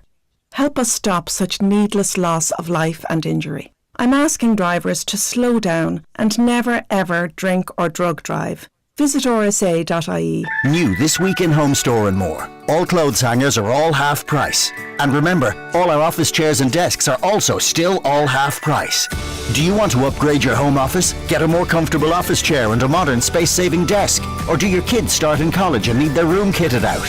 We have a wide range of half-price office chairs and desks to choose from. But hurry, because when all our half-price office chairs and desks are gone, they're gone. Shop in-store or online. Home Store and More. A happy home. We love summer at Dunnes Stores with 20 varieties of fruits and vegetables, all only 49 cents each every week. Think creamy avocados for delicious guacamole, zingy passion fruit on refreshing yogurt, crunchy peppers in vibrant salads, courgettes spun into spaghetti, and skewers packed with flavoursome veggies. Plus, with our 10/50 grocery voucher, you save even more, which means every trip to Dunnes Stores means better value. Dunnes Stores, always better value. Is the appearance of your staff important to your business?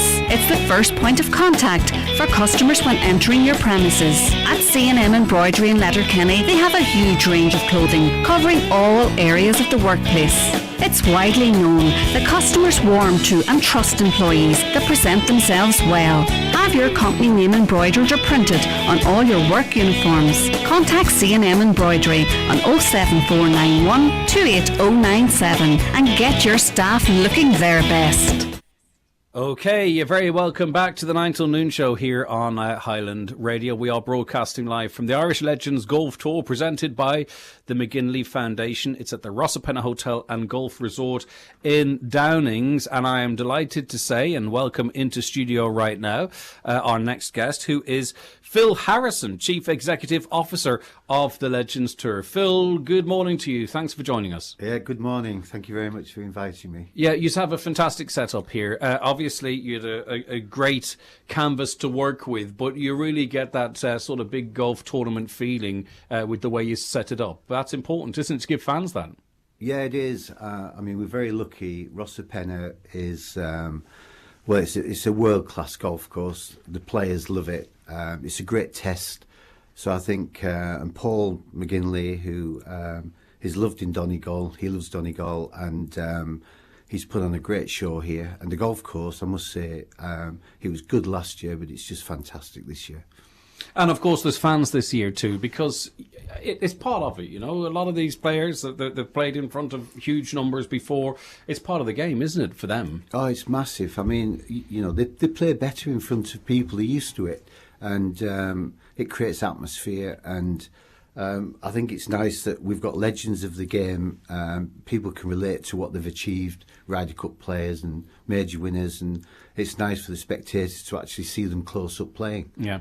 I mean, you have an extensive career behind you in terms of your time on the European Tour. I think you were one of the first PGA club players, weren't you, back then? But early on, did you clearly you must have noticed the importance of sort of getting the business right as well as the sport end of it. Yeah, I think, obviously, the players, they want to play golf on world-class venues, and it's about, especially in seniors golf, continuing their careers. It's some of them, it's like they start at 50 and they feel it's a new career, if you like, which is a bit unique in sport. But my role really is to create a sound business environment that we can drive sponsorship and playing opportunities and look at new initiatives, really, to create interest in our tour. I think sometimes too golfers are somewhat lucky, providing they can retain their health, and you could say the same of maybe darts players and snooker players and other sports where there is sort of a seniors element to it, because we know with our own sport here with GEA and in soccer, players often, when they hang up their boots, they don't know what to do. You know what I mean? So I think golfers and those other sports that have a senior element to it probably count themselves lucky to be able to continue competitively to do what they love. Oh, absolutely. I mean, the players, they keep themselves as fit as they possibly can, and they continue to work hard, practicing. They maybe can't practice it as much as they used to do. Their body doesn't allow them to do that. But they've still got that skill set there. They might not hit the ball quite as far, even though new equipment helps with that. But their short game, their course management, their skill set is there. And they're playing against people who are a similar age, a similar kind of, physically. But it's still very, very competitive. But I think even a lot of these players, when they were in their prime, and this is in no way disrespectful, I hope, the game has advanced in terms of, the young players coming through now, the power that they have. I think even a lot of the players that were at their peak 15, 20 years ago would be standing on the tee box behind your McIlroys and what have you, and going, well, where's that ball gone? Oh, absolutely. I mean, if you look at it now, when I first started playing, you go on the golf course with a can of Coke and a Mars bar if you got hungry or thirsty. Now they've got 4 bananas and water and nutrition bars, and they're in the gym warming up before they play. And have a chat to the sports psychologist before they do so. Sports psychologist, and in the gym afterwards, and their nutrition is really important. We'd be having a steak and chips and a couple of pints at night. So it's changed dramatically. But in a way, was it a little bit more fun, Phil? It was a lot of fun, actually, but that was maybe one of the problems. I think sometimes you can see the players that like themselves on a Friday night. They do fantastic round 1, round 2, make the cut, then Saturday things go a little bit awry. I just wonder sometimes what's going on there in the clubhouse on the Friday evening. I had a spell when I was playing where one of my friends said to me, Phil, you seem to play great first 2 rounds, but what happens on a Saturday? and I thought, actually, yeah, that's the point. I was so relieved to make the cut. You'd have a couple of pints, and the next thing, you're not quite as sharp on the Saturday. Yeah, okay. So talk to me about the Legends Tour. And it is unique because there's amateur players here. There's that celebrity element of it. You've designed it in such a way that the celebrities, the personalities, it's really competitive. There's something for them to play for as well. And I think you have to create that, don't you? Because there has to be a fun element, but everyone has to take it seriously too at the same time. Well, yeah, I mean, people, whether it's amateur golfers, celebrities, a lot of our celebrities are sports people, and they're very competitive. So what we've tried to do, we had a model where we'd have 2 pro-ams, and then the pros would play on their own for 3 days. Where now we have a pro-am, we have a celebrity series pro-am, but the celebrities are playing for qualifying for a grand final in the Seychelles at the end of the year. So it's competitive. They're trying to get there because they're also playing for £100,000 prize money for their charities. That's created a lot of interest in that series, but in the tour itself. So we're getting a bigger social media reach, and The Legends Tour is growing because of that, which helps with sponsorship. And I think the amateur participation in the tournament has gone down really well, because there's one thing playing with a legend player in the Pro-Am, there's another experience playing with them when they're competing in the tournament. And that's gone down very well. Because you're giving people the opportunity to get that tournament feeling. Yeah, you know, absolutely. with scratch players, with pros, with people that have won many tournaments, with a Paul McGinley or whoever it might be. I mean, that is, you know, and that's, you know, a lot of people would aspire to play with their favourite footballers, or aspire to play snooker against, you know, Stephen Hendry in his heyday, or Ronnie O'Sullivan. You give people that opportunity, which is I'm not sure there's another example of it, really. I don't think there is. And especially with the handicap system as well. Well, the handicap system allows you to do that, which is fantastic with golf. You know, I can be playing a scratch, play 18 handicap players who's handicapped properly. We can have a really close game, which is a bit unique. You couldn't do that in tennis or whatever. But I think to play for the amateur golfers, to be playing right next to them on the fairways with them, watching them chip and putt, watching how they're managing their score. One, it's got to be a great experience, but two, it's got to help them with their game as well. What would you expect to shoot around here? It's 71 at the moment. 71, par here. What now would you be happy with shooting around here if you to stand up in the first tee? Well, I mean, with links golf, I played here on Wednesday. Is these the excuses first, or what I'm saying? I played on Wednesday. It was a beautiful day. I had a breath of wind, and I just arrived, and I played, and I think I shot 1 over par, which I was quite pleased with. Yeah. And but that was flat calm, beautiful, quite warm. Then you get a 30-mile-an-hour wind, and you get a bit of rain, and you get the tension, you get a scorecard in your hand, and all of a sudden the circumstances change. Yeah. I think if I shot, I still play pretty well, I play a lot of golf. I think if I shot 5 or 6 over par, I would be very happy. In the conditions, and it's a tough golf. It's a tough golf course. Yeah, but golfers want that challenge, don't they? I mean, sometimes you hear about some of the majors. They don't like maybe the way the course is set up, where it's a bit unfair. But at the same time, you don't want it too easy. Players want this challenge. Absolutely, I think, especially links golf, you expect it, and I think the players aware come and say, "Oh, there's a wind blowing, it's a bit damp." Brilliant, because I've really level par today is going to be a great score, and pros like that because they feel in any conditions they can shoot level par. But sometimes if people are shooting 5 or 6 under par, it's really about your putting and so on. But the ground staff who've set the course up, if they have people hitting par today, they're going to be delighted, because they might think that's job done. From their perspective. What is the future in terms of you have the schedule for this year, but a lot of people might be wondering, is this tournament going to come back to this part of the world next year? What is the situation with that? When is that sort of that all drawn up, and what are the deciding factors? Like, is one hosted in Ireland every year? Can there be numerous? What way does that work? Well, schedule wise, we're kind of still recovering from COVID. Yeah. We had 11 tournaments last year. We'll have 18 this year, but we reckon we'll have 25 tournaments next year. And we're travelling to Africa. We're going to Asia. We're becoming a global tour, which is great. As far as Ireland, there'll always be an Ireland Legends Tour. We tend to. This is such an amazing venue. We almost love it to have it here all the time. However, the venue give a lot up to host our event. So I think, and it's nice to travel around the country to see other people, to get the opportunity to have that experience. We're talking to other venues at the moment, Dublin and what have you, and but hopefully we can keep Paul hosting it, because he's done an amazing job. And but we'll definitely be in Ireland.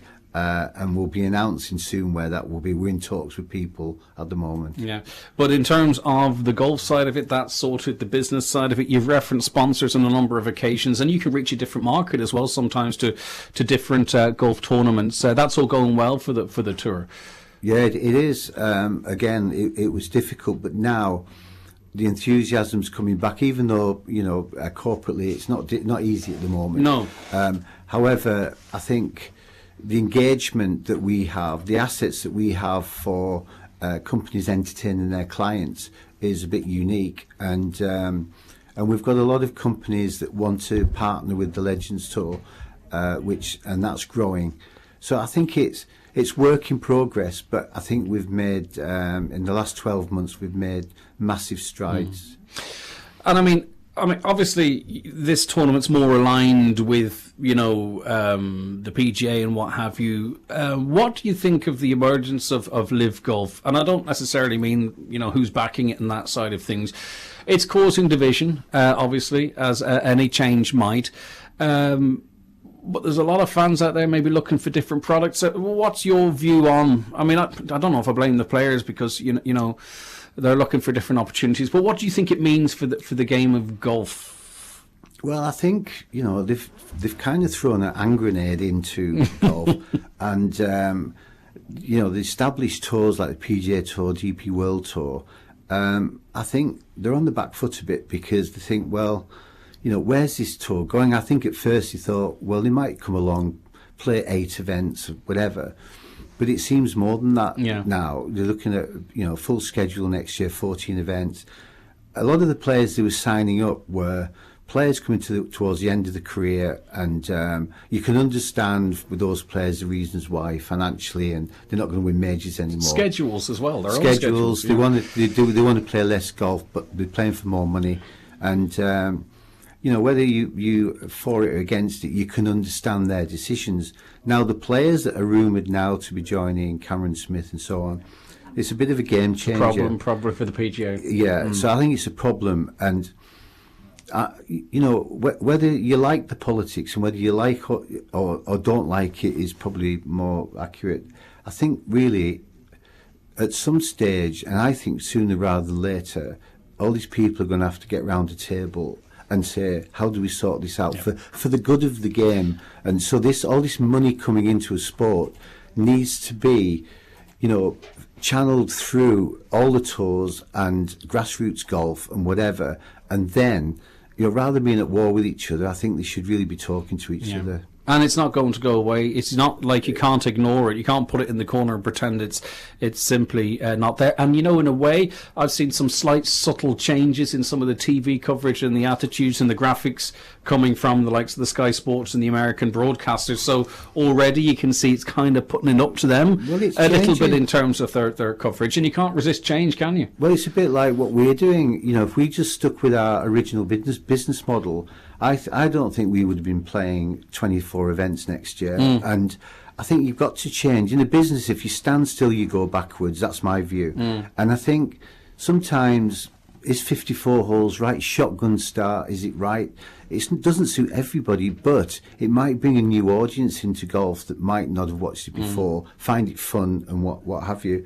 So I don't knock that side of it at all, but I just worry about golfing bodies, the game itself, all the negativity, and I don't really like that's going on in a game that's full of integrity. It's never, sponsors want to get involved in golf and have done because of the type of game it is and the way people play it. And I think legends of the game, being Ryder Cup stars and whatever, now made a decision, but then rightly or wrongly, being isolated from tours they've played in for years. And see people like Phil Mickelson booed and harassed. That's what I don't like. It's like, no, that's not. It's not good in any sport, but it's particularly not golf. I mean, he's a lot of people's favourite. He's the way he plays, his big flop shots, being left-handed, his smile, and then next thing he makes a decision, and the politics get involved. And I don't mean the Saudi Western politics. I'm on about the golf politics get involved, and it's like you can't ignore it. And I think you're spot on, Phil. Listen, Phil, it's been an absolute pleasure having you in, and interesting to get your views on everything. And continued success with what's left to run here. By the way, don't forget, folks, you can still come down and sample everything we've been talking about here. There are concessions. Under 16s are free. It's a €15 donation currently, I believe. That goes into the McGinley Foundation, which is ring-fenced for spending through the foundation in this local area, as well the wider northwest area. And you get to sample everything we've been talking about. Even if you've never been to golf tournament. This is very open and welcoming, well organised, good parking, get along, and also see people hit a ball properly.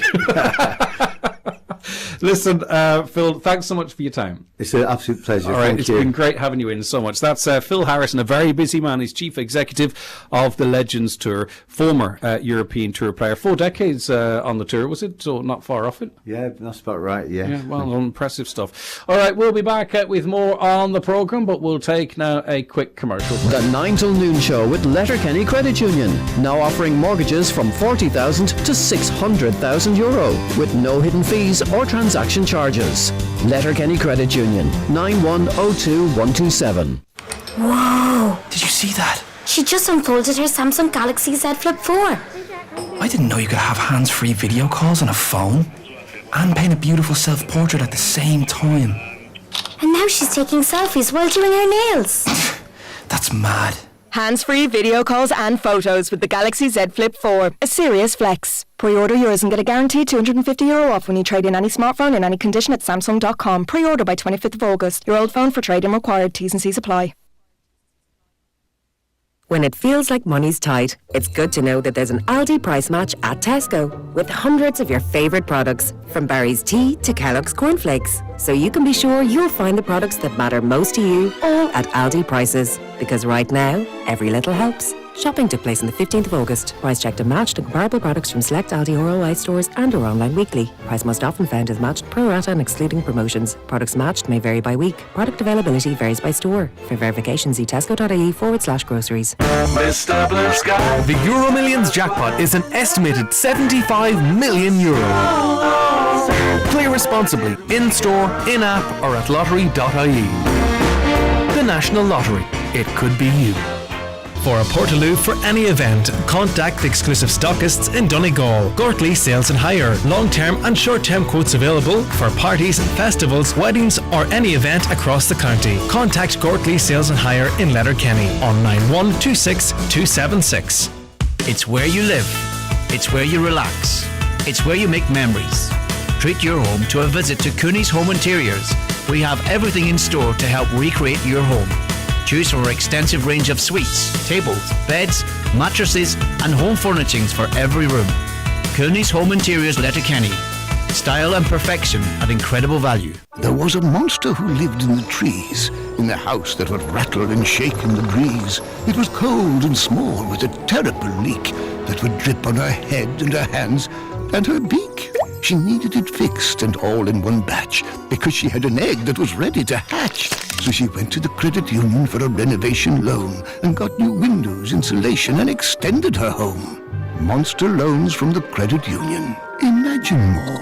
Loans are subject to approval. Terms and conditions apply. If you do not meet the repayments on your loan, your account will go into arrears. This may affect your credit rating, which may limit your ability to access credit in the future. Credit unions in the Republic of Ireland are regulated by the Central Bank of Ireland. Okay, you're very welcome back to the 9 till noon show. We are broadcasting today from the Irish Legends Golf Tour. It's presented by the McGinley Foundation and it's hosted at the Rosapenna Hotel and Golf Resort in Downings. Its director is John Casey and he joins us on the programme now. He joins us actually in our OB unit here. It's great to have you in, John, and it's great to see what's going on here. Good morning to you. Good morning, Greg. Thank you. What does this mean to, the Rosapenna Hotel and Golf Resort? I mean, it's a huge vote of confidence in the facilities and everything you have to offer here. Yeah, it's fantastic from our point of view to be able to host a professional golf tournament. The Legends Tour obviously is a branch of the DP World Tour, the European Tour, and it's their senior circuit. It's just great to be able to have them here at Rosapenna for a week in August. Of course, it too gets your product out there, well known, nationally, locally and nationally. But it gets the golf course, it gets your facilities mentioned on a huge scale, doesn't it? Yeah, I mean we have 3 golf courses here now, Greg. So our St Patrick's course that opened last year has got an awful lot of press. Similarly, Sandy Hill's down through the years. So Old Tom Morris, while it's the original golf course here, it mightn't have got the same press in the last number of years, so it's great that we can elevate it to the stage that the other golf courses are on, because we get a lot of people coming and staying 3, 4, 5 nights and playing around on all 3 links. So it shows kind of the quality and strength and depth of golf here at Rosapenna. Yeah, there's not many places can offer, 3 different rounds of golf over 3 nights. Yeah, very different golf courses, and obviously our neighbours, Portsalon, we send a lot of people to come and stay in our hotel and go across and play Portsalon for a day as well, and similarly down to Critch Island. We recently did a promotion with Eric Anders Lang where we all went to Critch Island and played there after having played St Patrick's in the morning. So I mean, Donegal's really a great county for golf. There's so many different golf courses here and so much to do. You could come for a week and play a different links golf course every day and not get bored. It was recognised by Phil there, though, that, there's a lot of effort and great reward, of course, but in hosting an event like this from your perspective and your members' perspective as well there, there has to be a bit of accommodation, I presume. Yeah, we've some of our members have been, a lot of our members have been a great support this week. Our Chief Marshal is a guy, Brendan Roach, and he's just done Trojan work in the last. Everybody thinks it happens kind of the week before and the week off, but the planning that goes into this event happens, almost a year in advance, and in the months leading up to it, there's an awful lot of work goes on. And Shane Sweeney, our starter, both guys have put in a huge amount of work, and a big thanks to all our members who volunteered, because without them, this event just wouldn't happen. Yeah, and you've done it 2 years in a row now, obviously, and we've referenced this a number of times. The difference now being that you have to accommodate spectators, but it's well laid out for it, isn't it? Yeah, very different atmosphere this year with spectators, and obviously Peter Adams, Cian Brannigan and Simon and the team have done an excellent job with the entire production here in the staging area, the tented village and the food outlets and the tent. It's all absolutely terrific, and it's great to see people. It's great to stand in the clubhouse and look down what we know locally as the valley, the back down, and see the spectators and see the crowds. I went out yesterday and watched Paul McGinley finishing, and people were there that have no great interest in golf, and people that have a great interest in golf, and everybody was just enjoying the atmosphere. It was a decent finish too, wasn't it? 3 or 4 birdies in a row. Very good. Yeah, he had 4 birdies in the last 6 holes, I think, and it brought him right back into contention in the tournament. So, as I said yesterday, Paul could play that back 9 on autopilot. He knows it so well. Yeah, exactly. That's where the bit of local experience, local knowledge. In terms of looking forward, John, I mean, is it the ambition, or maybe even there's some irons in the fire, to host different events, in this part of the world? Because the infrastructure is here. That's been proven. Of course, Ballylifton hosted the Irish Open there not so long ago. You have to think long into the future with this type of stuff. But what are the aspirations there, I wonder? Yeah, I mean, definitely. Obviously, with the 3 golf courses now, there's a lot of different options as to what you could host here. And Gary Martin and Sarah and the entire team at Donegal County Council have been hugely supportive of this event, and I know they're very supportive of the Irish Open in Ballylifton. And when you have a very tourism focused county council like that, then there's definitely opportunities moving into the future for what we could have here in Rosapenna and in the wider Donegal region. Keeping Donegal, it's just reminding people of Donegal and links golf. People will see it. They'll have seen it in Ballylifton. They'll have seen it here this week, and they'll have read bits and pieces about our new golf course, St Patrick's, and it's just reminding them that the quality that we have here in Donegal is really unsurpassed in the country, and there's just great opportunity for what can happen here. Yeah, and kind of like what we have to do as well. A lot of it is on word of mouth, on reputation, isn't it? Sometimes we don't get the backing that maybe we deserve up here from a Fulcher Ireland, a Bowl Fulcher perspective. It has to be on the product. The product has to be quality, and the word has to spread. And a lot of the success has to be organic as well, doesn't it, John? Yeah, definitely. I mean, it's just people seeing that same thing over and over again. That's kind of the way we look at it. People hear about Rosapenna, and they've read about Rosapenna, and they've read about St Patrick's golf course. They've read now about the old Tom Morris links course. They see that Sandy Hills is the high ranking, and when they see something 3, 4, 5 times, in different magazines and YouTube channels, etc., and then their friends have been here, they kind of repeat, or the referral business that they get from people that have been here and experienced it.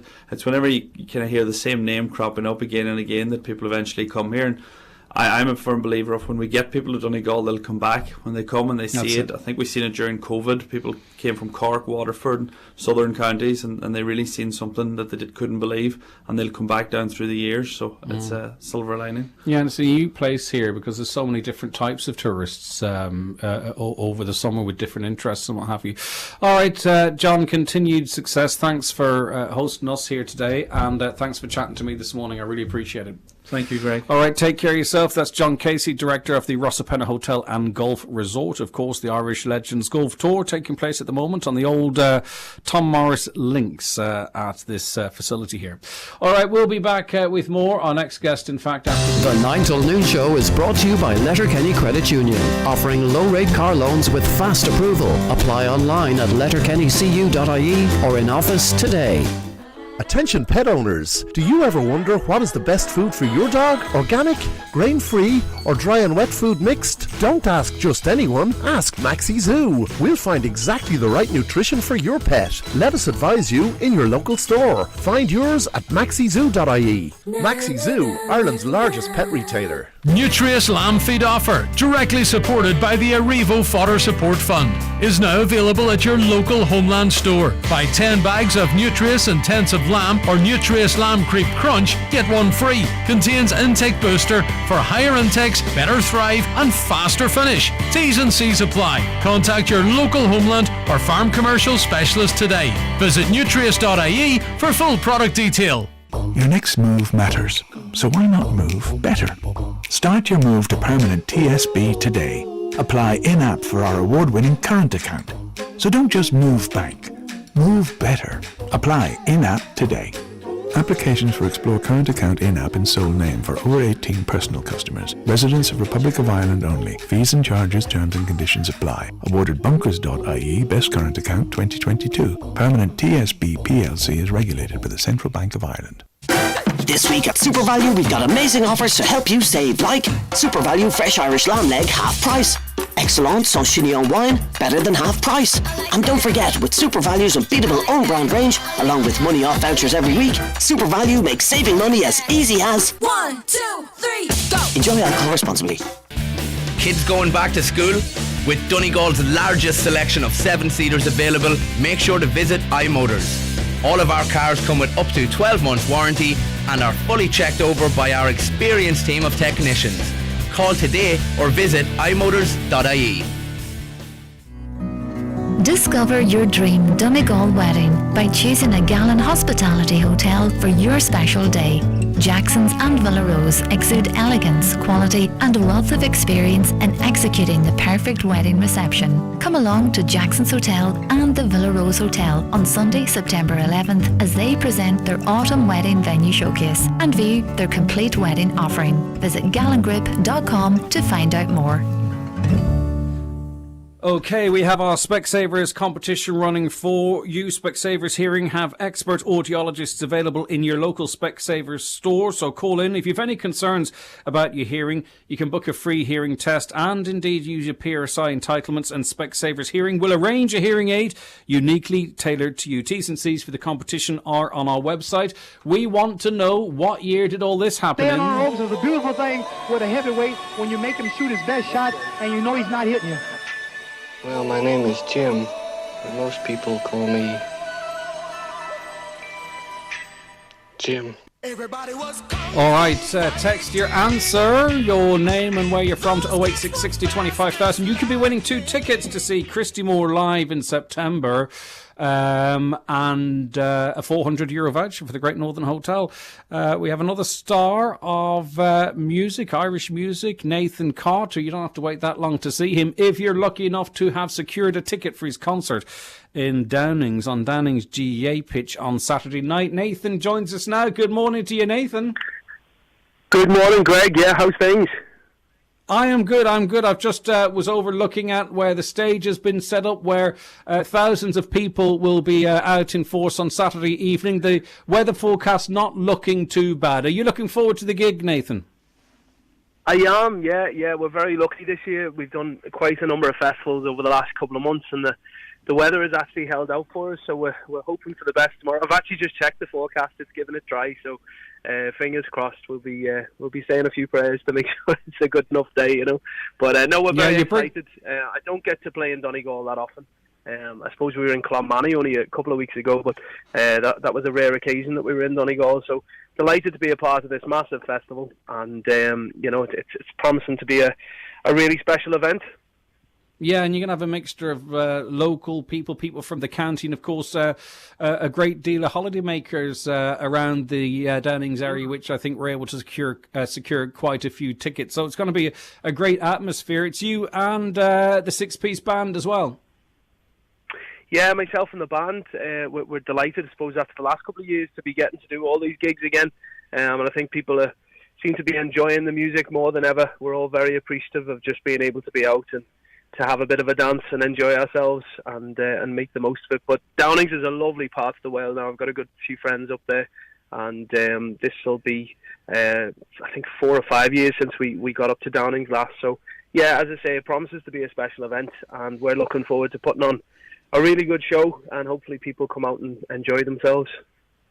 Yeah, what's the difference for you and the band? Maybe it's just sound, nothing else, or maybe it's atmosphere. What's the difference between playing an indoor gig, and you've played, some of the biggest venue, indoor venue in this country, versus an outdoor type gig? Well, to be honest, it's all down to the crowd. We've played some really big gigs. We've been fortunate to play some really big gigs, and they've been good. But then you've played some tiny little venues or some little small outdoor festival, and it's been amazing. So it really depends on the crowd. If they're into it on the day or on the night, then it makes the gig. We generally try and do the same thing every night. Go out and make sure people have a good time and enjoy themselves, and sing songs that they will recognise and know, and of course some originals as well. But the idea is to entertain people, and that's what we try and do. Yeah, and if it ain't broke, don't fix it. People know your music, of course, but the concert's it's a full mix of country, Irish, the standards, ballads, pop in there as well, of course. So there's something for everyone, as you say, Nathan. Yeah, definitely. And I suppose we're lucky enough that generally at a lot of the gigs it's a very mixed age group, kids right up until grannies and granddads. So it makes for a great family atmosphere, and I have no doubt that in Downings tomorrow evening it's going to be that as well. A lot of different age groups, and as I say, we're just very excited to be back. We're obviously in the middle of festival season at the minute, and then later this year we go back into concerts. We're playing the Millennium Forum actually, which is probably the closest to the Donegal folk on the 9th of December. But apart from that, we're really busy, thank God, and it's great to see a lot of the bands around the country now getting back out and people enjoying music once again.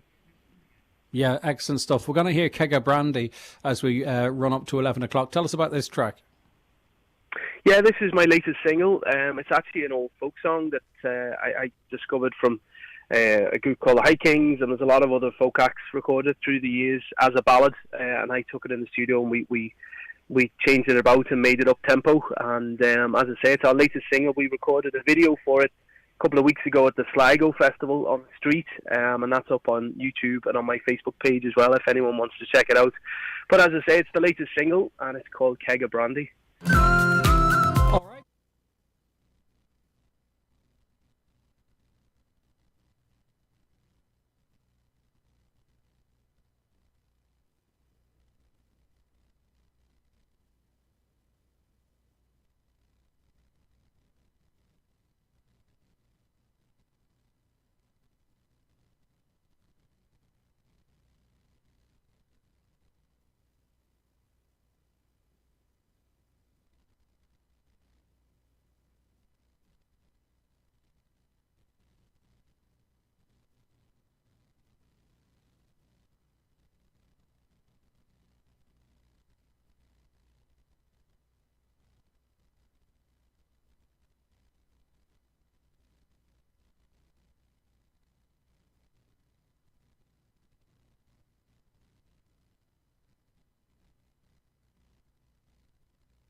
But here's the important bit. Only if you sign up to an Electric Ireland smart meter plan. Our personalised usage insights will help you make the most of your electricity.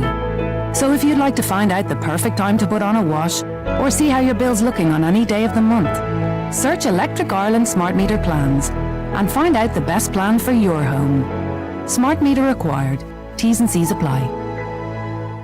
New this week in Home Store and More. All clothes hangers are all half price. And remember, all our office chairs and desks are also still all half price.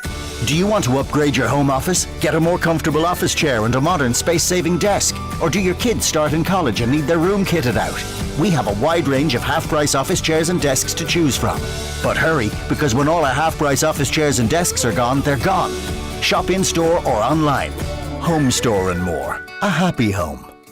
If you're having any hearing difficulties, at Donegal Hearing Clinic we can help. If your hearing loss is slight but you want to look into it, or it's got to the point where you've no other choice, we'll do what it takes to resolve your problem. It may be as simple as a wax removal.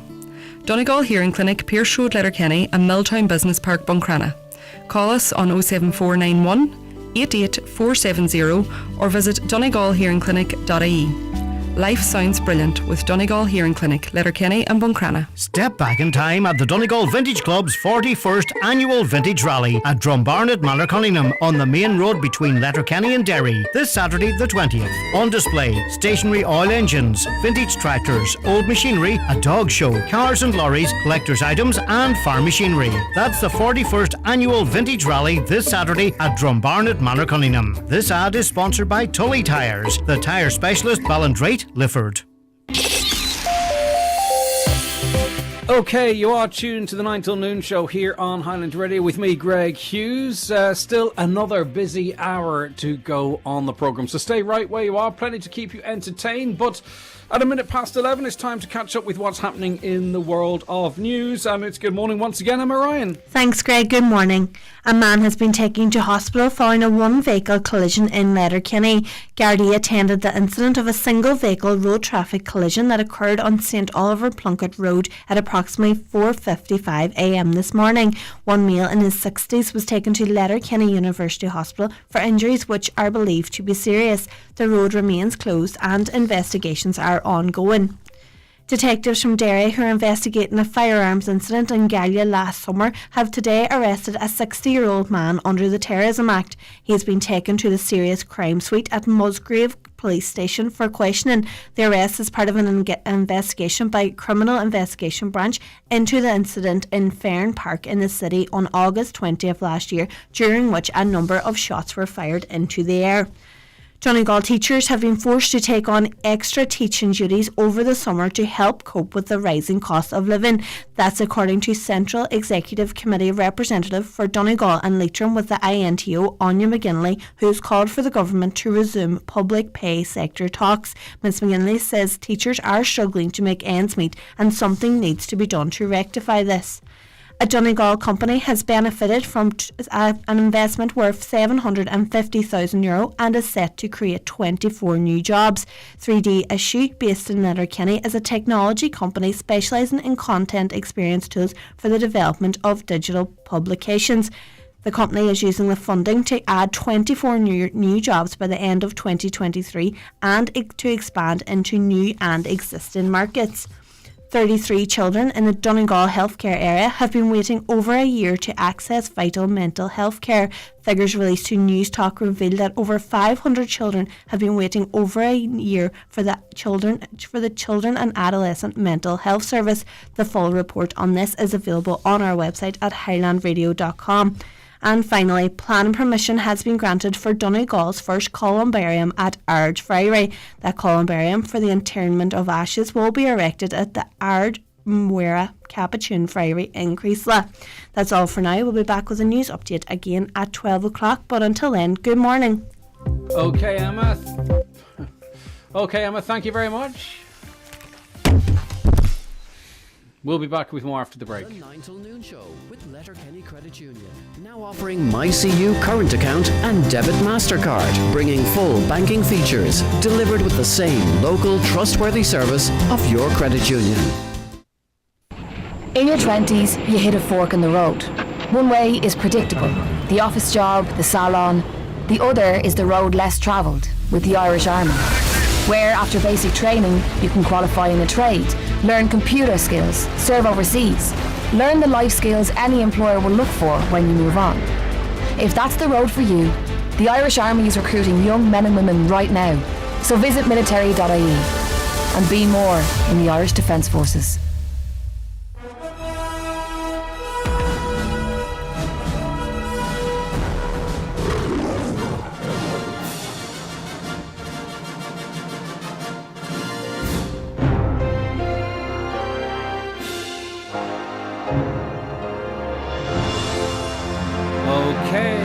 Time for That's Entertainment. It's a bit different today because we've lots to pack in, but I couldn't do it without our right-hand man, Michael Leddy. Good morning, Michael.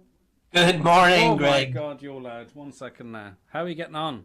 Is that better? It's nothing to do with you. I'll adjust it here. I'm in beautiful Downings. You're in a basement in Letterkenny, and we'll have people. Where I belong. It's where you feel at home. Stay where you are.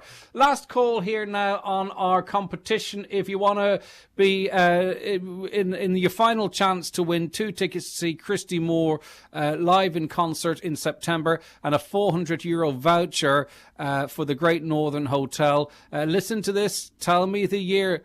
All these 3 things. It's a sports stroke news story, a clip from a film, and a song. Staying on ropes is a beautiful thing with a heavyweight when you make him shoot his best shot and you know he's not hitting you. Well, my name is Jim, but most people call me Jim. Everybody was kung fu fighting. All right, there you have it. So we'll leave the lines open for about 10 minutes. Text your answer, your name and where you're from to 08660 25,000 WhatsApp or text. We'll draw out the winner of that before the end of the programme. Could you hear that, Michael? No, you couldn't hear. You can speak. I'm speaking to you. No, okay. No. It's radio. Okay, so you shaking your head does not cut it, I'm afraid. Come here. We've got people coming in studio and all that kind of stuff. You don't mind. You'll stay right where you are and enjoy it with us. But first, just give us 2 minutes, Caroline. Better Call Saul. I've started watching the last series of this, and it's very Moorish. You finished it off because the last episode was released.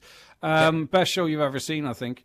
Yeah, best show I've ever seen, and I can say that because it was the best last episode, and it's one of those shows where when you know the end of the story and you know how they're going to end it, and they really crafted a great ending. Peter Gould, particularly, who wrote the last episode, interviews with him online, one in particular I was reading during the week, he really crafted it. Powerful ending, emotional ending, universal acclaim. Times of London saying it's the best thing it's ever been on TV. Can I ask you a question in relation to that? How much do we know from Breaking Bad? Because I'm watching it and I'm not quite sure of the timelines here because I don't store information very, very well. Now I can recognize some characters and stuff. So at what time are we caught up with the Breaking Bad timeline? How far into the season are you, Greg? About episode 6. Okay.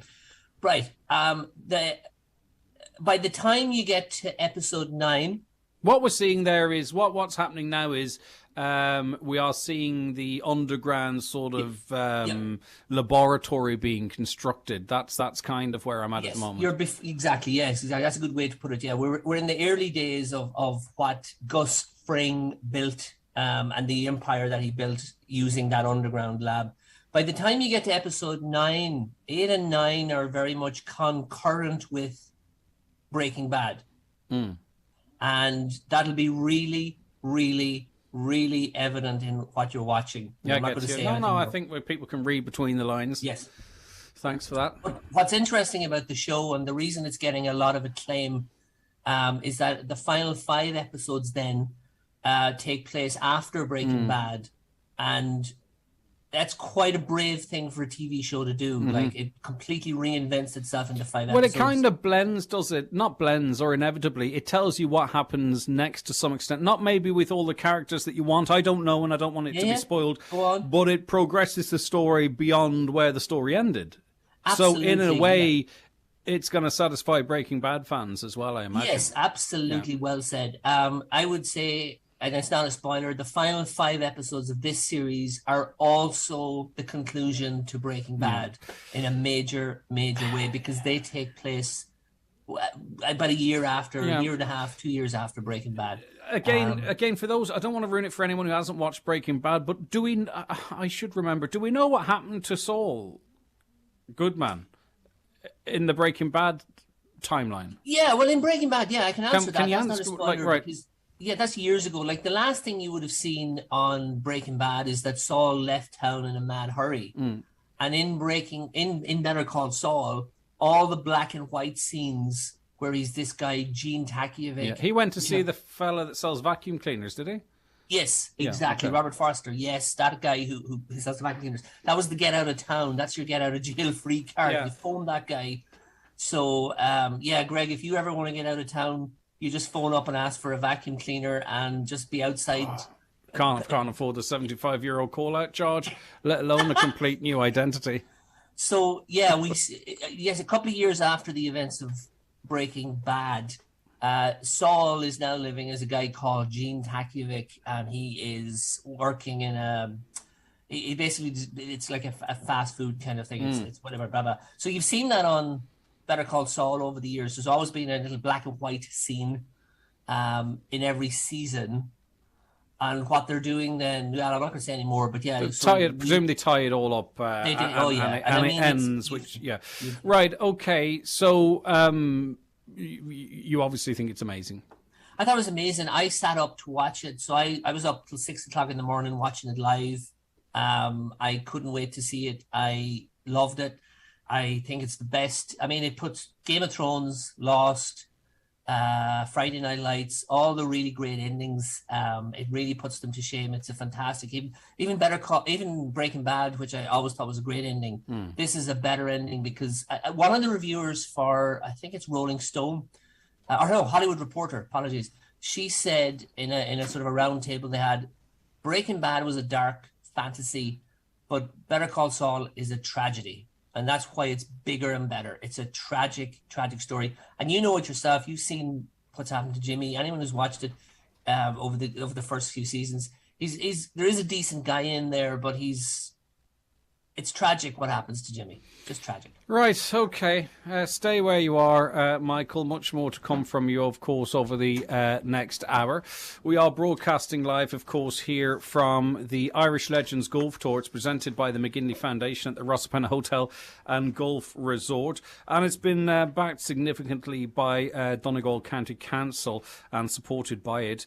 Gary Martin is Director of Economic Development, Emergency Services and Information Systems with Donegal County Council. Gary, thanks so much for coming in and joining us in our OB unit. How are you keeping? Keeping good, Greg. Keeping good, thank you. Nice atmosphere around here, isn't there? There's sort of it's a real pro setup, as you would expect, but unless you see it yourself, you don't really know what to expect. You know, it's been a great week here in Downings since Monday, as you know, and as you sort of covered. Paul McGinley got the Freedom of the County here on Monday. A fantastic event, a really proud day for Paul and his family. And that kick-started a fantastic week that the council is very, very, very happy to support with the Pro-Am and the Celebrity Pro-Am on the Tuesday, and then obviously leading into the main Legends event itself starting yesterday. And just talking to a few of the guys in the clubhouse earlier, I mean, everyone who comes to Downings, and indeed anyone who comes to Donegal to play golf is absolutely blown away by the product that we have here. Yeah, and you can go to any corner of the county, north, south, east, west, in the middle. We have all types of parkland courses, links courses, and not one links course is similar to the next. It really is. And I think that's really what Paul McGinley's on about when he talks about the product, you know, and to get that kind of endorsement from someone who's operated at the highest level of the sport. You can't pay for that, really, you know. No, it's one of the reasons why the council has been involved, I suppose, in supporting a number of the major golf tournaments in the county, from the Irish Open that we had in Ballyliffin a number of years back to the Irish Legends here in Rossapenna last year and this year. we realise we have a fantastic product. It's comparable, if not better, than any other, particularly in the links area, than any other area in the world. And once we get people here and they see the fantastic courses, as you say, ranging from the south of the county, Morva outside Donegal town, through to Ballyliffin up in the north, Port Salin, Rossapena here, Nairn and Portnew, the fantastic 9-hole course out at Critch, and indeed, as you say, the Parkland courses that we have in Letterkenny and Balbfast and Northern, and other courses like Greencastle, Vicara, places like that. I mean, you know, we have such an offering. Someone can come here for 2 weeks of a holiday and play a different course pretty much every day. And what we're trying to do, I suppose, is to use that comparative advantage that we have in Donegal to sell that very, very, very strong product, and to, I suppose, develop Donegal as a fantastic destination for golf. And where we are here today in Rossapena, what the Caseys have done here now with the third course, the St Patrick's course, which came in at, I think it was number 55 in the world as soon as it opened, is a fantastic testament to the vision and the commitment that they've brought over the last number of years to this fantastic resort. And it daisy chains. Many people who are lucky enough to travel go somewhere because someone else recommends it. You know, there is nothing that will convince someone to do something unless if they get a recommendation. So this is not just about golf. It is about golf in this event, but in terms of the message of Donegal, you know, a golfer might come here and go back to wherever they may be from and say, oh, by the way, if you're interested in the sea, kayaking, do you like hill walking? Because you won't believe what's there. And all the other offerings that we have, you know. So it's golf in this context, but the ripple effect goes far beyond that. And it's hard to say, well, what will this mean in a year, 2, 3, 4, 5, 6 years? It doesn't work like that. It's sort of like you have to get it out there, and then down the line, history will show what benefits you reap. Yes, it's like building the brand. As you know, we developed a new brand image for Donegal, the DNA image that we launched last year. Mm-hmm. And I suppose what we're trying to do, I suppose, is to develop, I suppose, that sense of vibrancy and forward-looking vision that we have in the county. We just launched a new clothing range there just over the last Did you bring any of it with you? I don't have one, actually. I literally have said twice on the radio I was wondering, that I want stuff. I was wondering why you were working topless, but I'll try to get you something. I think that's something in the boot of the car. We have a camera here. I can assure anyone I am not. Oh, neither is Gary topless for that matter. But it's not out in shops now and available, Gary, all jokes aside. It is. It's available through 3 different shops in the county, All Sports in Donegal Town, Michael Hinney's in Balbfast and Order, and through Michael Murphy Sports in Letterkenny. And indeed, better than that, is available online as well. And I suppose part of it, it's not that the council's into clothing ranges, but it's about getting that brand message across. Well, someone has to do about it. What we're trying to do in Donegal. So it's a new vibrant image, and it reflects, I suppose, the fact that in the council we're trying to drive forward the different areas of comparative advantage that we have, you know, through the different business sectors, the economic sectors, and the very strong, vibrant tourism sector that we have here, which was linchpinned in many areas by the golf product. And as you say, people, when they come to an area, it's not just about the golf, it's about the wider experiences, the wider hospitalities. It's about visiting some of our new distilleries, visiting some of our fantastic clothing products, and so on and so forth. And really, it's about what are the different levers that we can pull to try to drive the economy of the county. So, and this is another one of them. Yeah. Now, to sort of coincide with this, follow on from this, of course, there is a festival taking place. It's hosted by the council. It's part of this Legends tournament. It's an association too with the McGinley Foundation. It's on the grounds of Nadunna GEA pitch. Tonight, the Moonies are headlining the Donegal Festival of Golf this evening on the pitch, as I mentioned. Are there any tickets available for anything over the course of the next 2 days? There are tickets still available for the Moonies for this evening, and indeed I think probably if people probably can still walk up this evening, and we'll try to facilitate them as they come in this evening. Just one issue in relation to this evening, there's a little bit of high wind here actually this afternoon, and the setup of the actual tent is probably going to be delayed a little bit. So the warm-up act that we had in advance of the Moonies is probably going to be curtailed somewhat. So is this an indoor or outdoor experience? Well, it's outdoor, but the actual the entertainers themselves are operating within a marquee structure, and obviously when you put up a marquee and all of the different accoutrements, it acts a little bit like a tent. So people from around here are looking at going, what wind? That's barely a breath. But of course, there's health and safety and everything else to be there is that dreaded H&S word that we all have to live by now. So we want to make sure that it's safe both for the entertainers and indeed for the people that are coming to visit it. But no, we're confident that we'll be good to go with the Moonies at around 6 p.m. this evening, and if there are any changes to that, we'll be putting it out on the airways. Yeah, we'll make sure to let people know. Unfortunately for the event tomorrow evening for Nathan Carter, he's fully subscribed to. I thought you were going to say it wasn't going ahead there. It's fully no. The forecast is good for tomorrow, and we're looking forward to having a really good day on the grounds of Downings GAA. And I just like to acknowledge, I suppose, because these things don't happen without having huge community input and huge community support. We've been working, I suppose, with the different contributors to this event, not just this year but also last year as well, despite the fact that last year we couldn't go with a publicly attended event because of COVID. But it was really good, and there's been fantastic community spirit from the Tidy Towns groups here, from Downings GAA, and all of the other local groups that have so generously given of their time and human resources and input to make the event what it actually is. And realistically, look, we as a council, you can't achieve anything without the buy-in of the local population. I just want to acknowledge and thank everybody for their really generous input to us and to this festival over the last few years, and we're really looking forward to this evening and tomorrow. All right, caller wants to know, is Nathan Carter a concert or a dance?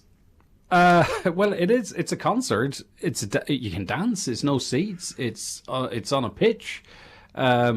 Not sure a half forward might appreciate too much jiving in a week or two. But anyway, I'm only messing. No, but it's whatever people want it to be. It's an outdoor stand-up concert, but I'm sure there's going to be people dancing. There always are at these things.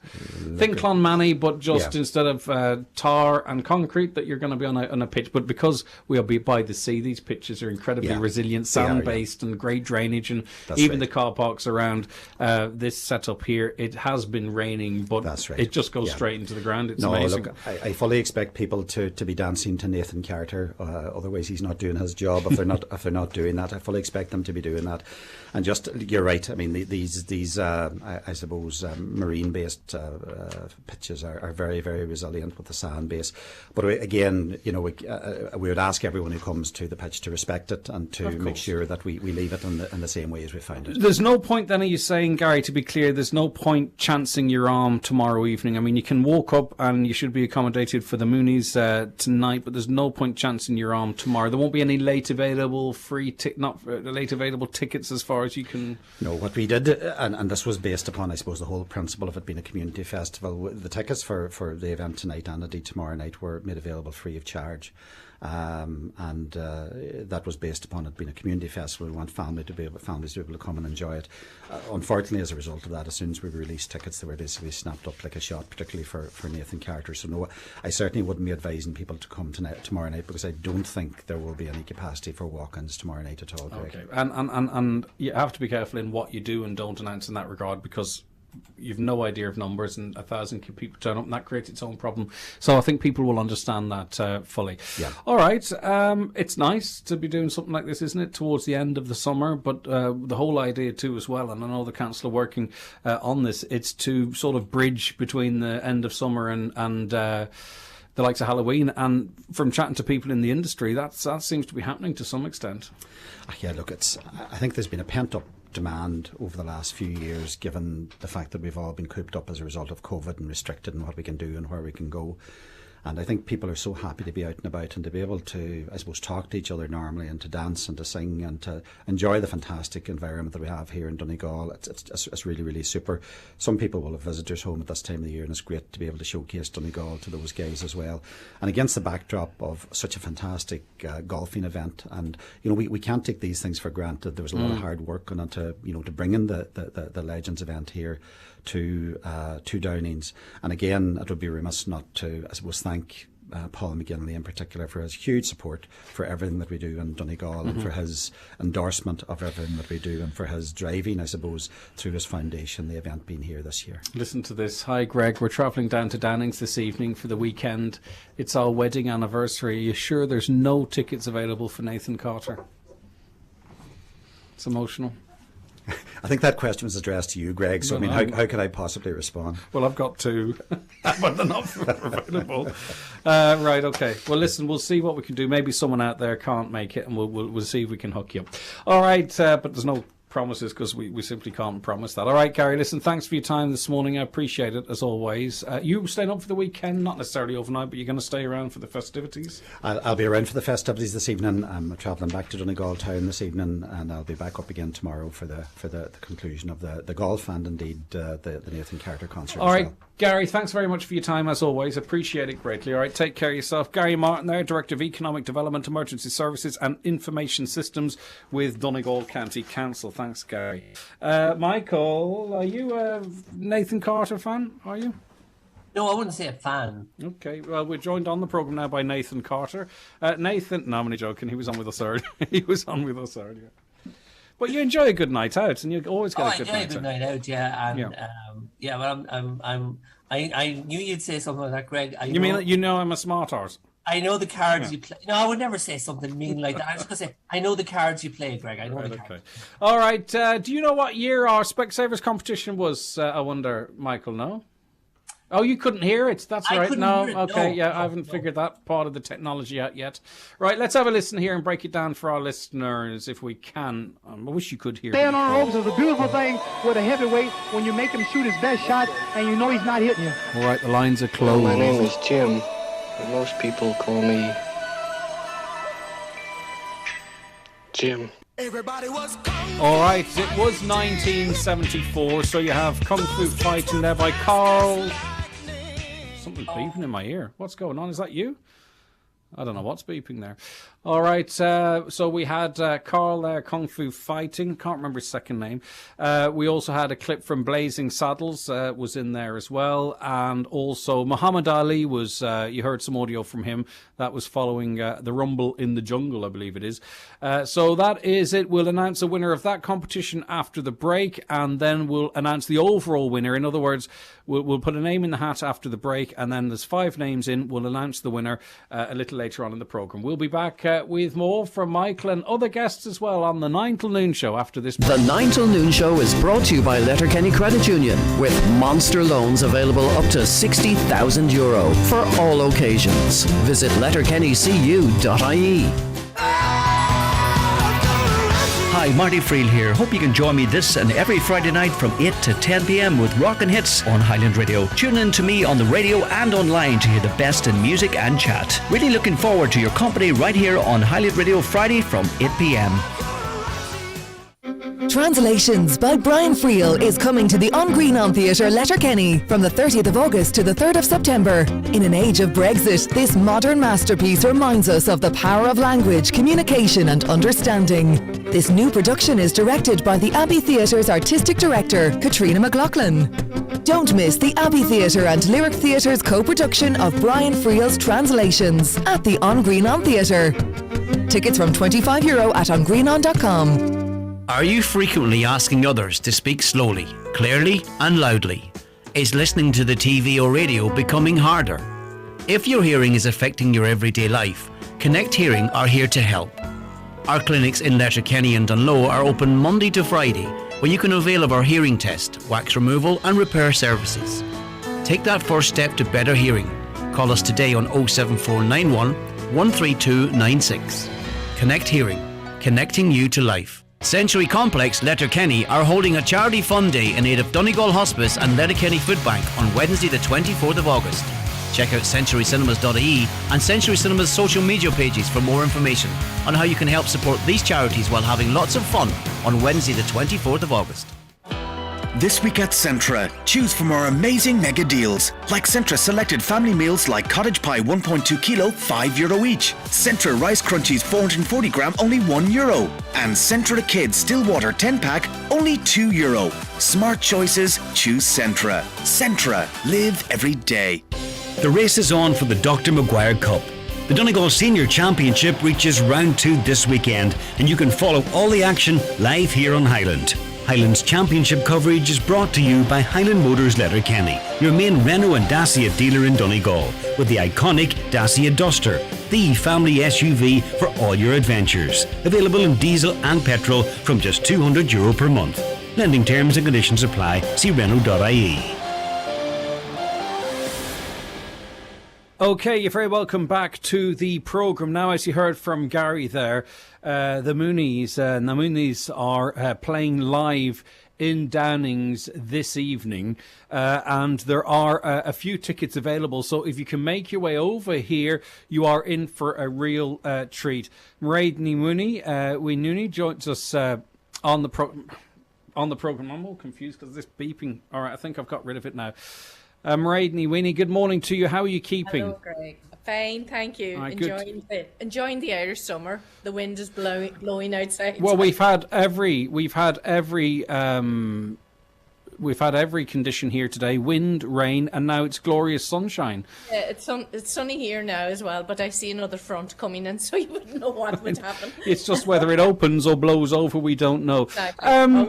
We're well used to it. Are you looking forward to tonight, Mairead? I am. This evening, actually, it's between 5 and 8 o'clock. Yeah.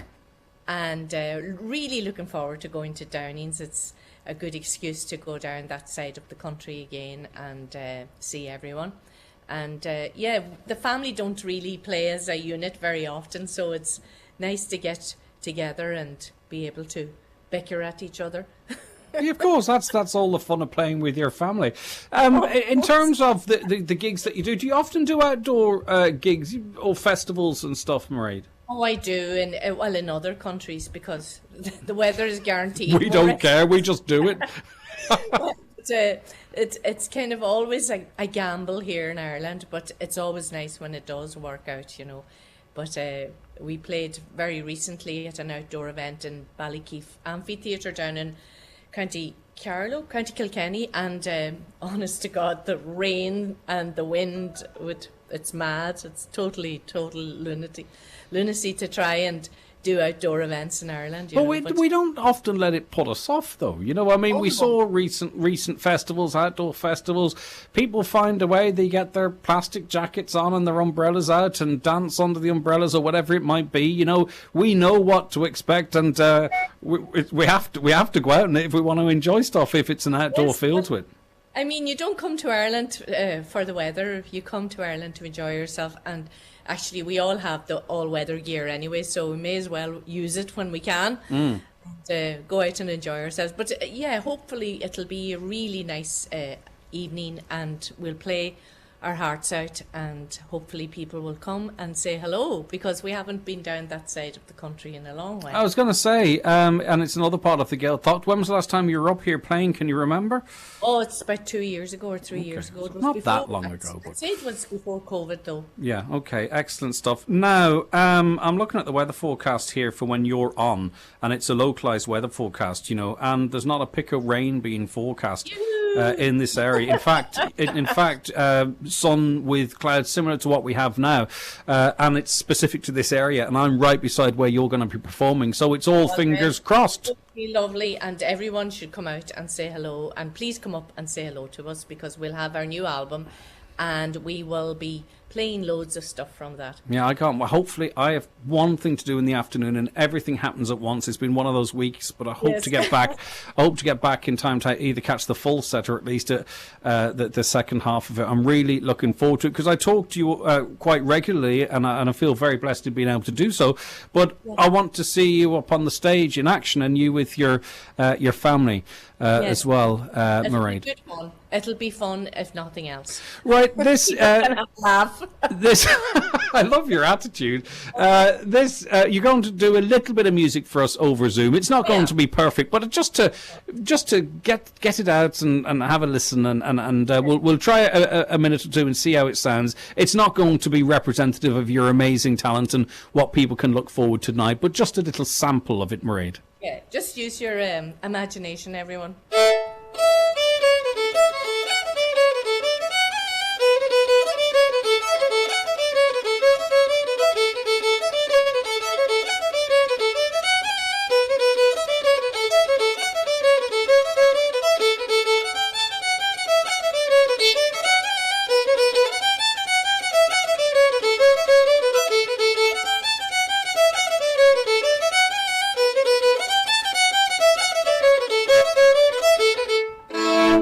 Yoo-hoo.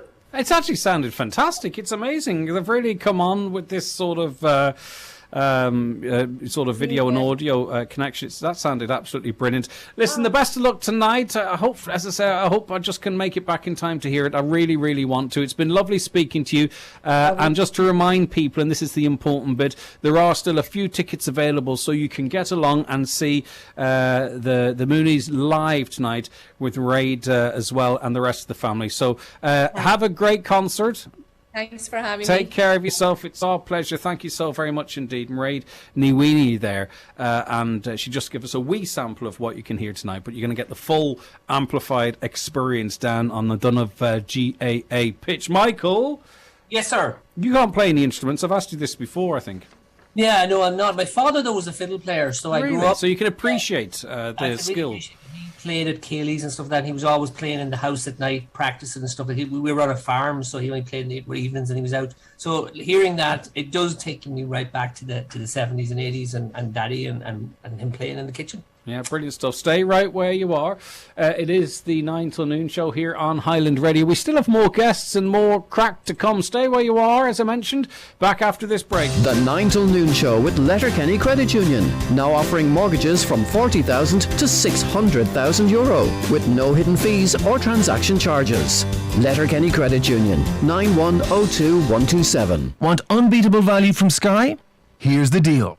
Get Sky Broadband for just €29 a month, plus Sky Q for only €10 a month. Super fast, super reliable broadband. And Sky Q with your apps and recordings. That's Sky Broadband for €29 a month, plus Sky Q for €10 a month for 12 months. Now that is unbeatable value. Go to sky.ie. Availability subject to location. Offer does not include Sky TV subscription. New Sky customers only. Setup fees, minimum term and further terms apply. For more info, see sky.ie/speeds. New this week in Home Store and More. All clothes hangers are all half price. And remember, all our office chairs and desks are also still all half price.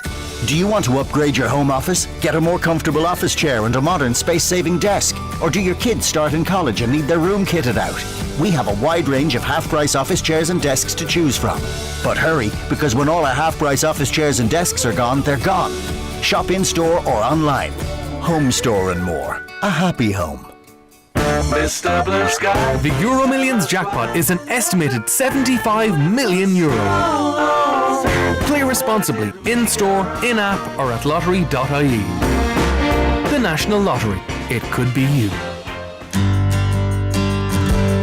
For me, it started with the specially selected Parma ham from Aldi. So silky, so melt in the mouth. You'll speak Italian after it. What about the specially selected sourdough cob? Irish, so you'll still sound Irish after eating that. And don't even get me started on the lime, basil and mandarin hand and body lotion. Shame you can't smell it over the radio. All this choice starts with Aldi. Every day amazing. Kids going back to school? With Donegal's largest selection of 7-seaters available, make sure to visit iMotors. All of our cars come with up to 12 months warranty and are fully checked over by our experienced team of technicians. Call today or visit imotors.ie. Okay, you're very welcome back to the programme. Today's competition winner, our Specsavers competition winner, was Brenda Temple from Stranola. Brenda, your name is going into a hat, and you have a 1 in 5 chance now of winning 2 tickets to see Christy Moore live in Donegal this week, plus a €400 voucher for the Great Northern Hotel. And I've really enjoyed the fun of that competition this week. And just to remind you, and it's good to remind you, that Specsavers Hearing have expert audiologists available in your local Specsavers store. If you're concerned about your hearing, you can book a free hearing test using your PRSI entitlements, and Specsavers Hearing will arrange a hearing aid uniquely tailored for you. They have all the detail. Right, of course, we have lots to get through, and we have about 23 minutes to get to it, because we're going to give you a long-range weather forecast as well. But I want to speak now to Paddy Duffy from Lifford. Good morning to you, Paddy. Thank you so much for joining us. Great to have you on the show. Great to see you. Morning, Greg. Good to be here. We learned this week that Jeremy Paxman has announced he's stepping down as host of University Challenge after 28 years. I can't believe it's 20. I think I can actually remember the speculation as who was to take over from... It was Magnus before him, wasn't it? Bamber Bamber. Yeah. I seem to remember the spec because at that time it used to be like, who's going to be the new presenter of this, or who's going to be the new presenter of Countdown. I don't think really people care about this stuff as much as they once used to. But 28 years, a great service, and you've worked on this program, haven't you? I did indeed. Yes, I started actually. I worked on it 10 years ago, is when I started.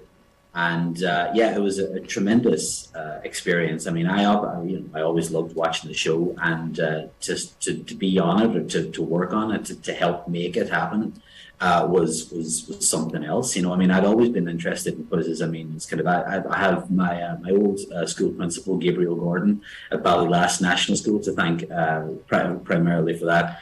We did credit union quizzes and everything from whenever I was very young. So the idea, that you do that kind of competition, and then, sort of a relatively short amount of time later, to be working on, University Challenge was something else.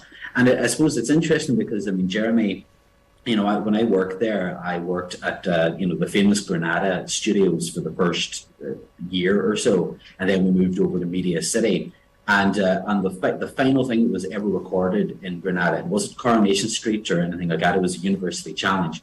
And so they wheeled in a television and they showed a program from 1994 when we left. And it was genuinely kind of gas, because Jeremy looked like a different creature entirely. It was, and his voice, he sounded like, like one of those RAF captains from war films. and his hair was jet black, and he sort of had like sort of Charles II kind of hair, it was sort of really curly and sort of really thick. And it was like something from a different planet. So it is amazing to think that it has been 28 years, but so it is really truly end of an era stuff. So how does that work from you in terms of question writing? You're given a topic and then you're asked to source a certain amount of questions on it. Is that how it works? No, sorry, University. I'm thinking, do you know what? Since the start of this interview, I've been thinking of Mastermind. This is, of course, University Challenge. Sorry, and that's where I was getting mixed up here in my mind. It's been a long morning.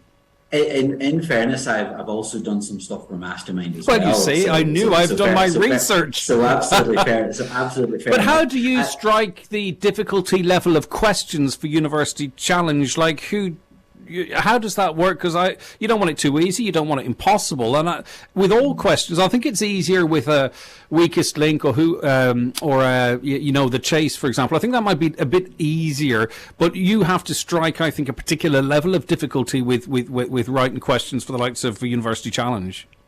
Yeah, and it requires quite a lot of, I suppose, light and shade in your approach to writing as well. So the ones that I did were the picture and the music questions. So they are done separately. All the rest of them are done by people that you never actually see in the studio. It's kind of we're sort of pioneers in the working from home front when it comes really to, because a lot of the people that write questions for University Challenge don't actually come in, and we never see them really. But so we were essentially sort of classic television researchers, so we would do go and coordinate pictures with a sort of a gallery or whatever, and then similarly you need to clear the music, so that required like an extra level. So we would do that. We'd also go on tour and audition the students, and then we'd look after them when we got to the studio. But in terms of how we do them, so obviously because of the public service remit and because it's quite a relatively highbrow show, you would have to sort of balance your, so there'd be classical music and there'd be pop music, and you'd kind of have to think of those differently. And then the same way you'd have to think of, sort of movie posters and, fine art, and you'd sort of have to think of those differently. So in terms of the higher brow stuff, sometimes it's easy to, you can group them. So because then the thing about it is that you have to have a set of 4. So they have to be they all kind of have to hang together in a credible way. So, you could have something on, say, you could have sort of 4 composers, they're all German, for example, or, they could have 4 that wrote about the moon or something like that. I did one early on in my year. I did a chain of composers that hated each other. And so I went it through, so like the first one was Tchaikovsky, and then I go, and your first bonus, who is this German composer? Tchaikovsky hated the sight of him, kind of thing. And I had a quote about it, and so then that was Brahms, and then Brahms hated Beethoven. So you try to. It's fun to play around with it in that regard. Yeah. But the pop music stuff, I think, was always the funnest to do, because basically the mission for pop music was, what is the silliest thing that I can get onto University Challenge and effectively get away with it?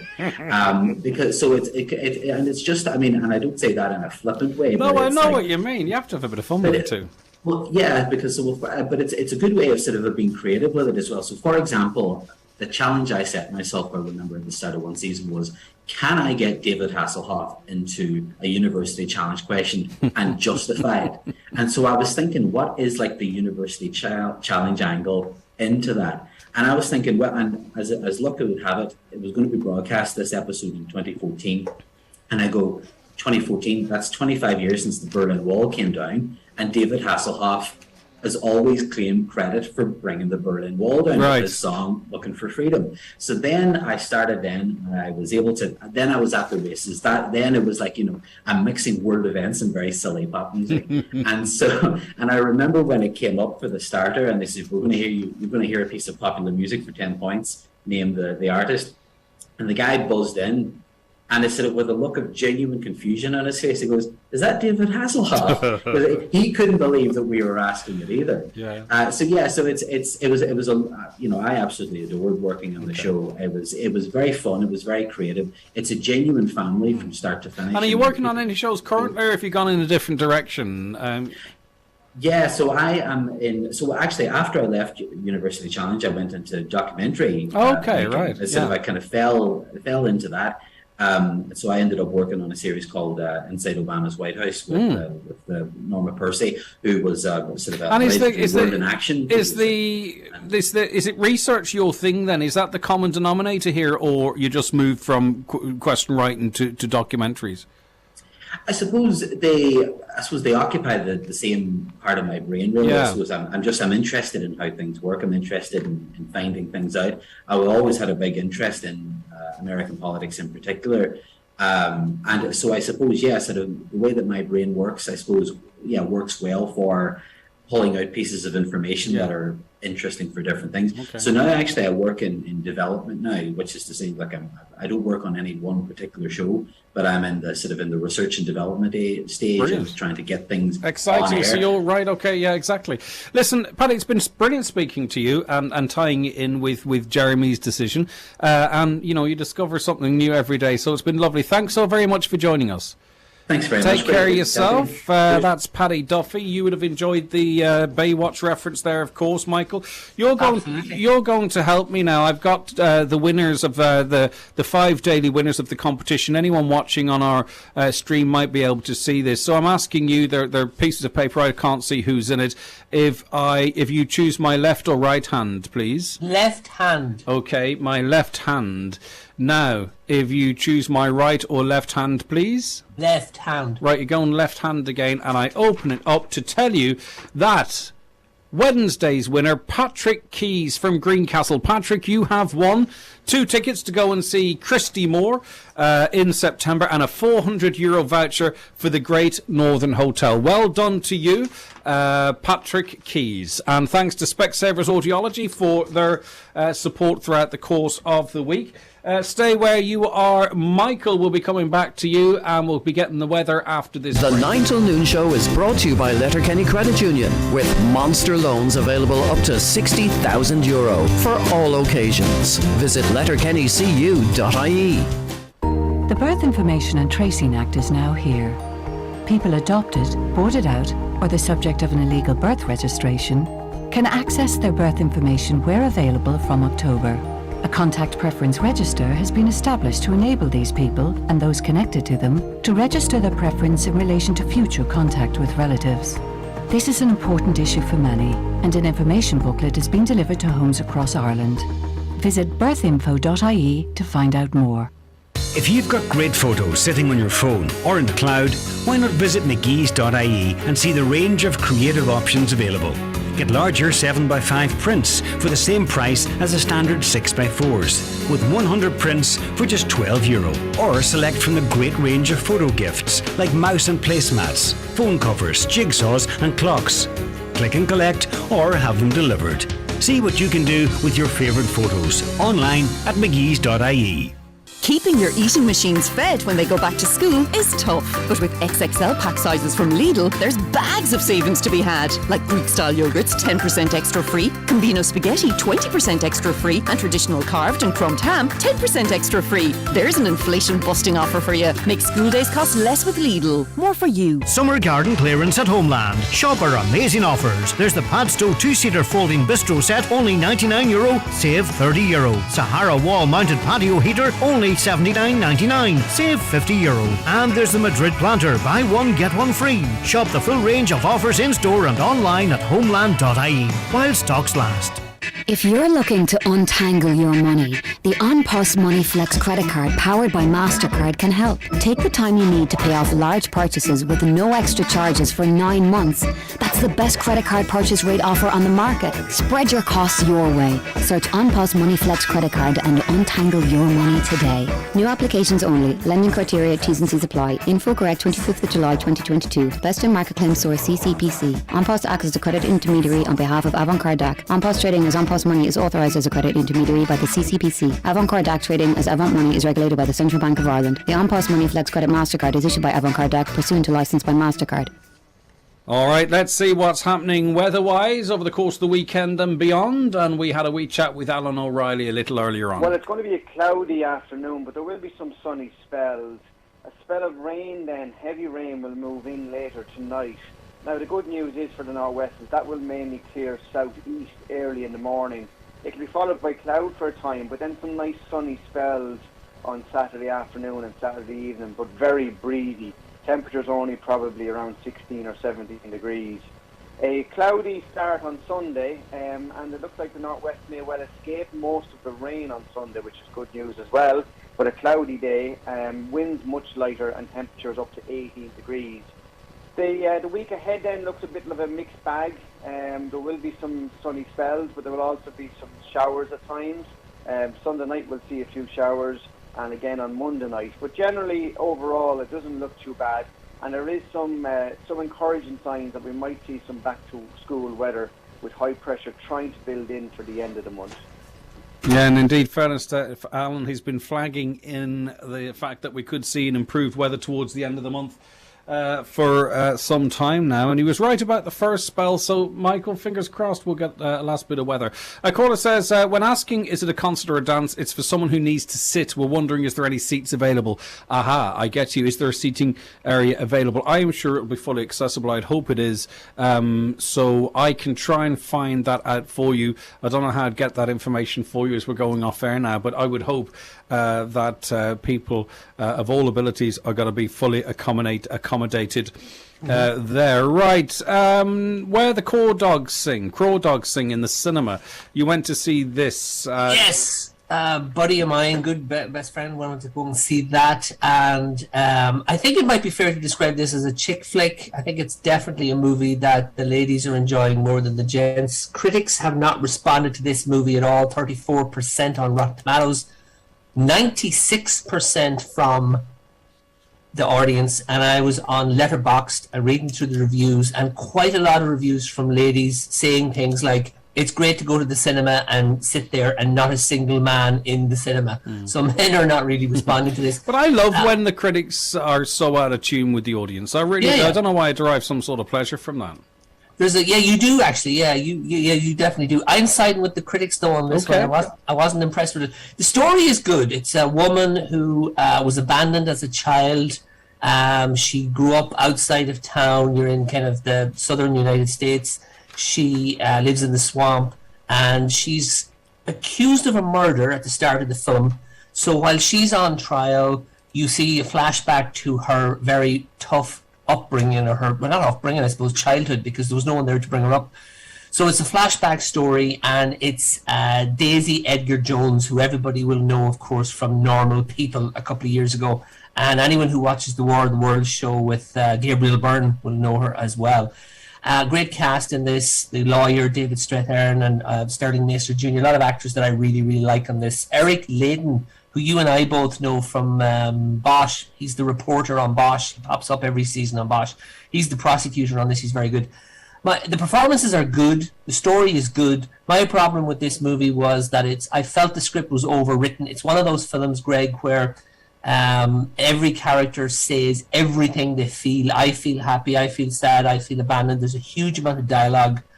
I shouldn't compare it to On Colleen Hune, The Quiet Girl, but I did.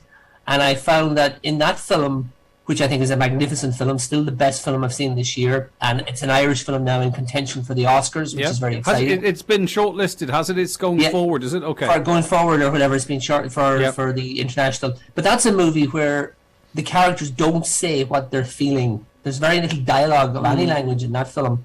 And a film in general, I think, another one that leaps to mind is the new Predator film, Prey, where there's minimal amount of dialogue. I think that just works far better, and I wish to gosh somebody had taken the script for where the crawdads sing and just put a biro through. I would say 90% of the dialogue, you'd be far better off without it. Characters just saying every single thing they feel. There's no ambiguity in this at all. That bugged the heck out of me, but the story is very good. The performances are good.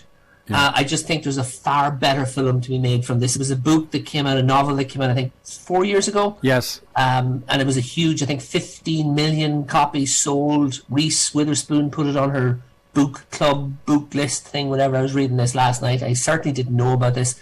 I know Fanula read the book and I wasn't impressed at all. So I'd be interested to see what she makes of the movie. Are you enjoying the golf there? That's the 10th tee you're seeing instead of my face there. I feel like it's an improvement. Just a wee bit. I didn't want to say it was an improvement over your face. It's a wee bit of sports coverage for you. There you go. In case you took it the wrong way. They're driving those balls into a massive headwind. I don't envy them at all. Anyway, look, you can look at me again now. Right, so what are you going to give it out of 10 then? I'd give it a 5 or a 6. To me, it was. So you're just a typical critic then. You can't. You've no connection with the audience. Audiences love it. Audiences love it, absolutely love it. Okay. And the lady I was with, she really enjoyed it. She enjoyed it far more than I did. So I mean, the audience is loving this. And there was a decent crowd there last night. I think there's a psychology to this, because you don't want words, you don't want to hear how people feel, right? You don't want to hear how people feel. Yet a woman appreciates that more, or it seems they do. They want to hear how people feel. I think that tells us an awful lot about the male species than it's intended. Yeah, possibly. I mean, and certainly I think a part of the reason I think women respond to this without any doubt is that the woman's point of view in this, she's a woman who is living on the outskirts. She's judged by the community. They don't know her. Irish Farmers Journal. Find out how you can get reality access to it. My bad. I've just accidentally pressed the wrong button. It was all going so well and I pressed the wrong button. You couldn't hear it. Sorry. Right. Okay. So, right. Okay. That's fine. We've covered that. 5 or 6 out of 10. Yes, for me. So what next? Prey on Disney Plus? Prey on Disney Plus is the new Predator movie. I watched this a couple of weeks ago. This has been regarded as a major classic. 92% from critics on Rotten Tomatoes, 79% from the audience. Thumbs up from everybody.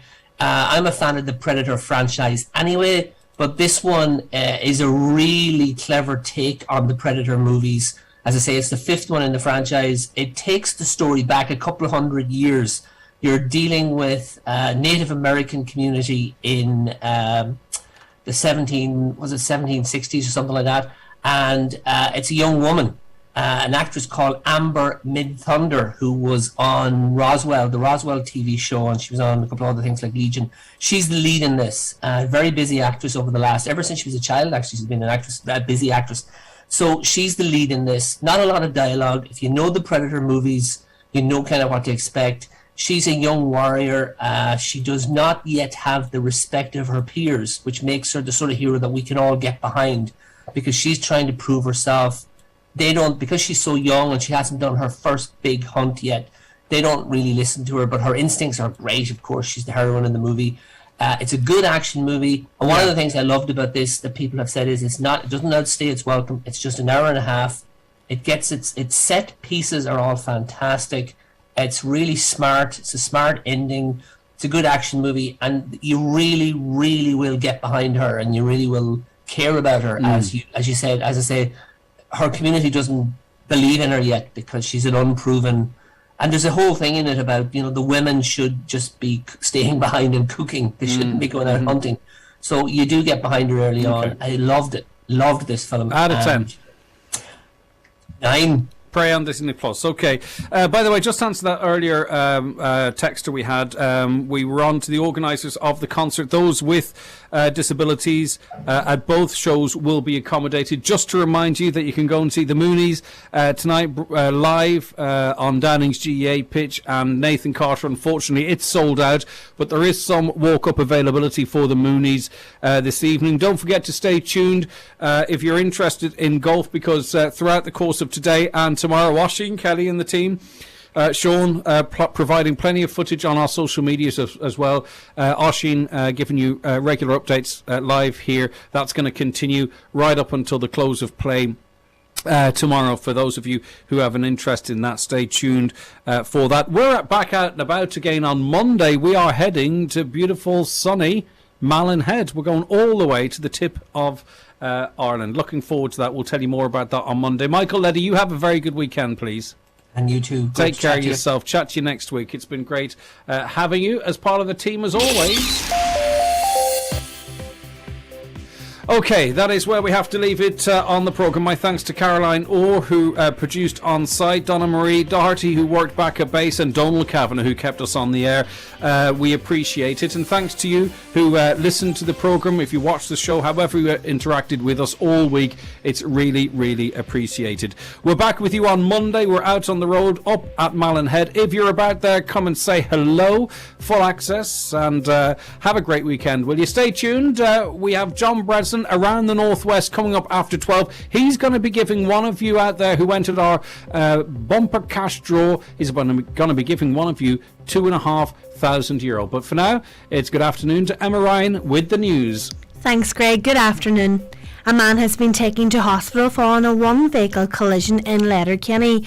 Gardaí attended the incident of a single-vehicle road traffic collision that occurred on the St Oliver Plunkett Road at approximately 4:55 this morning.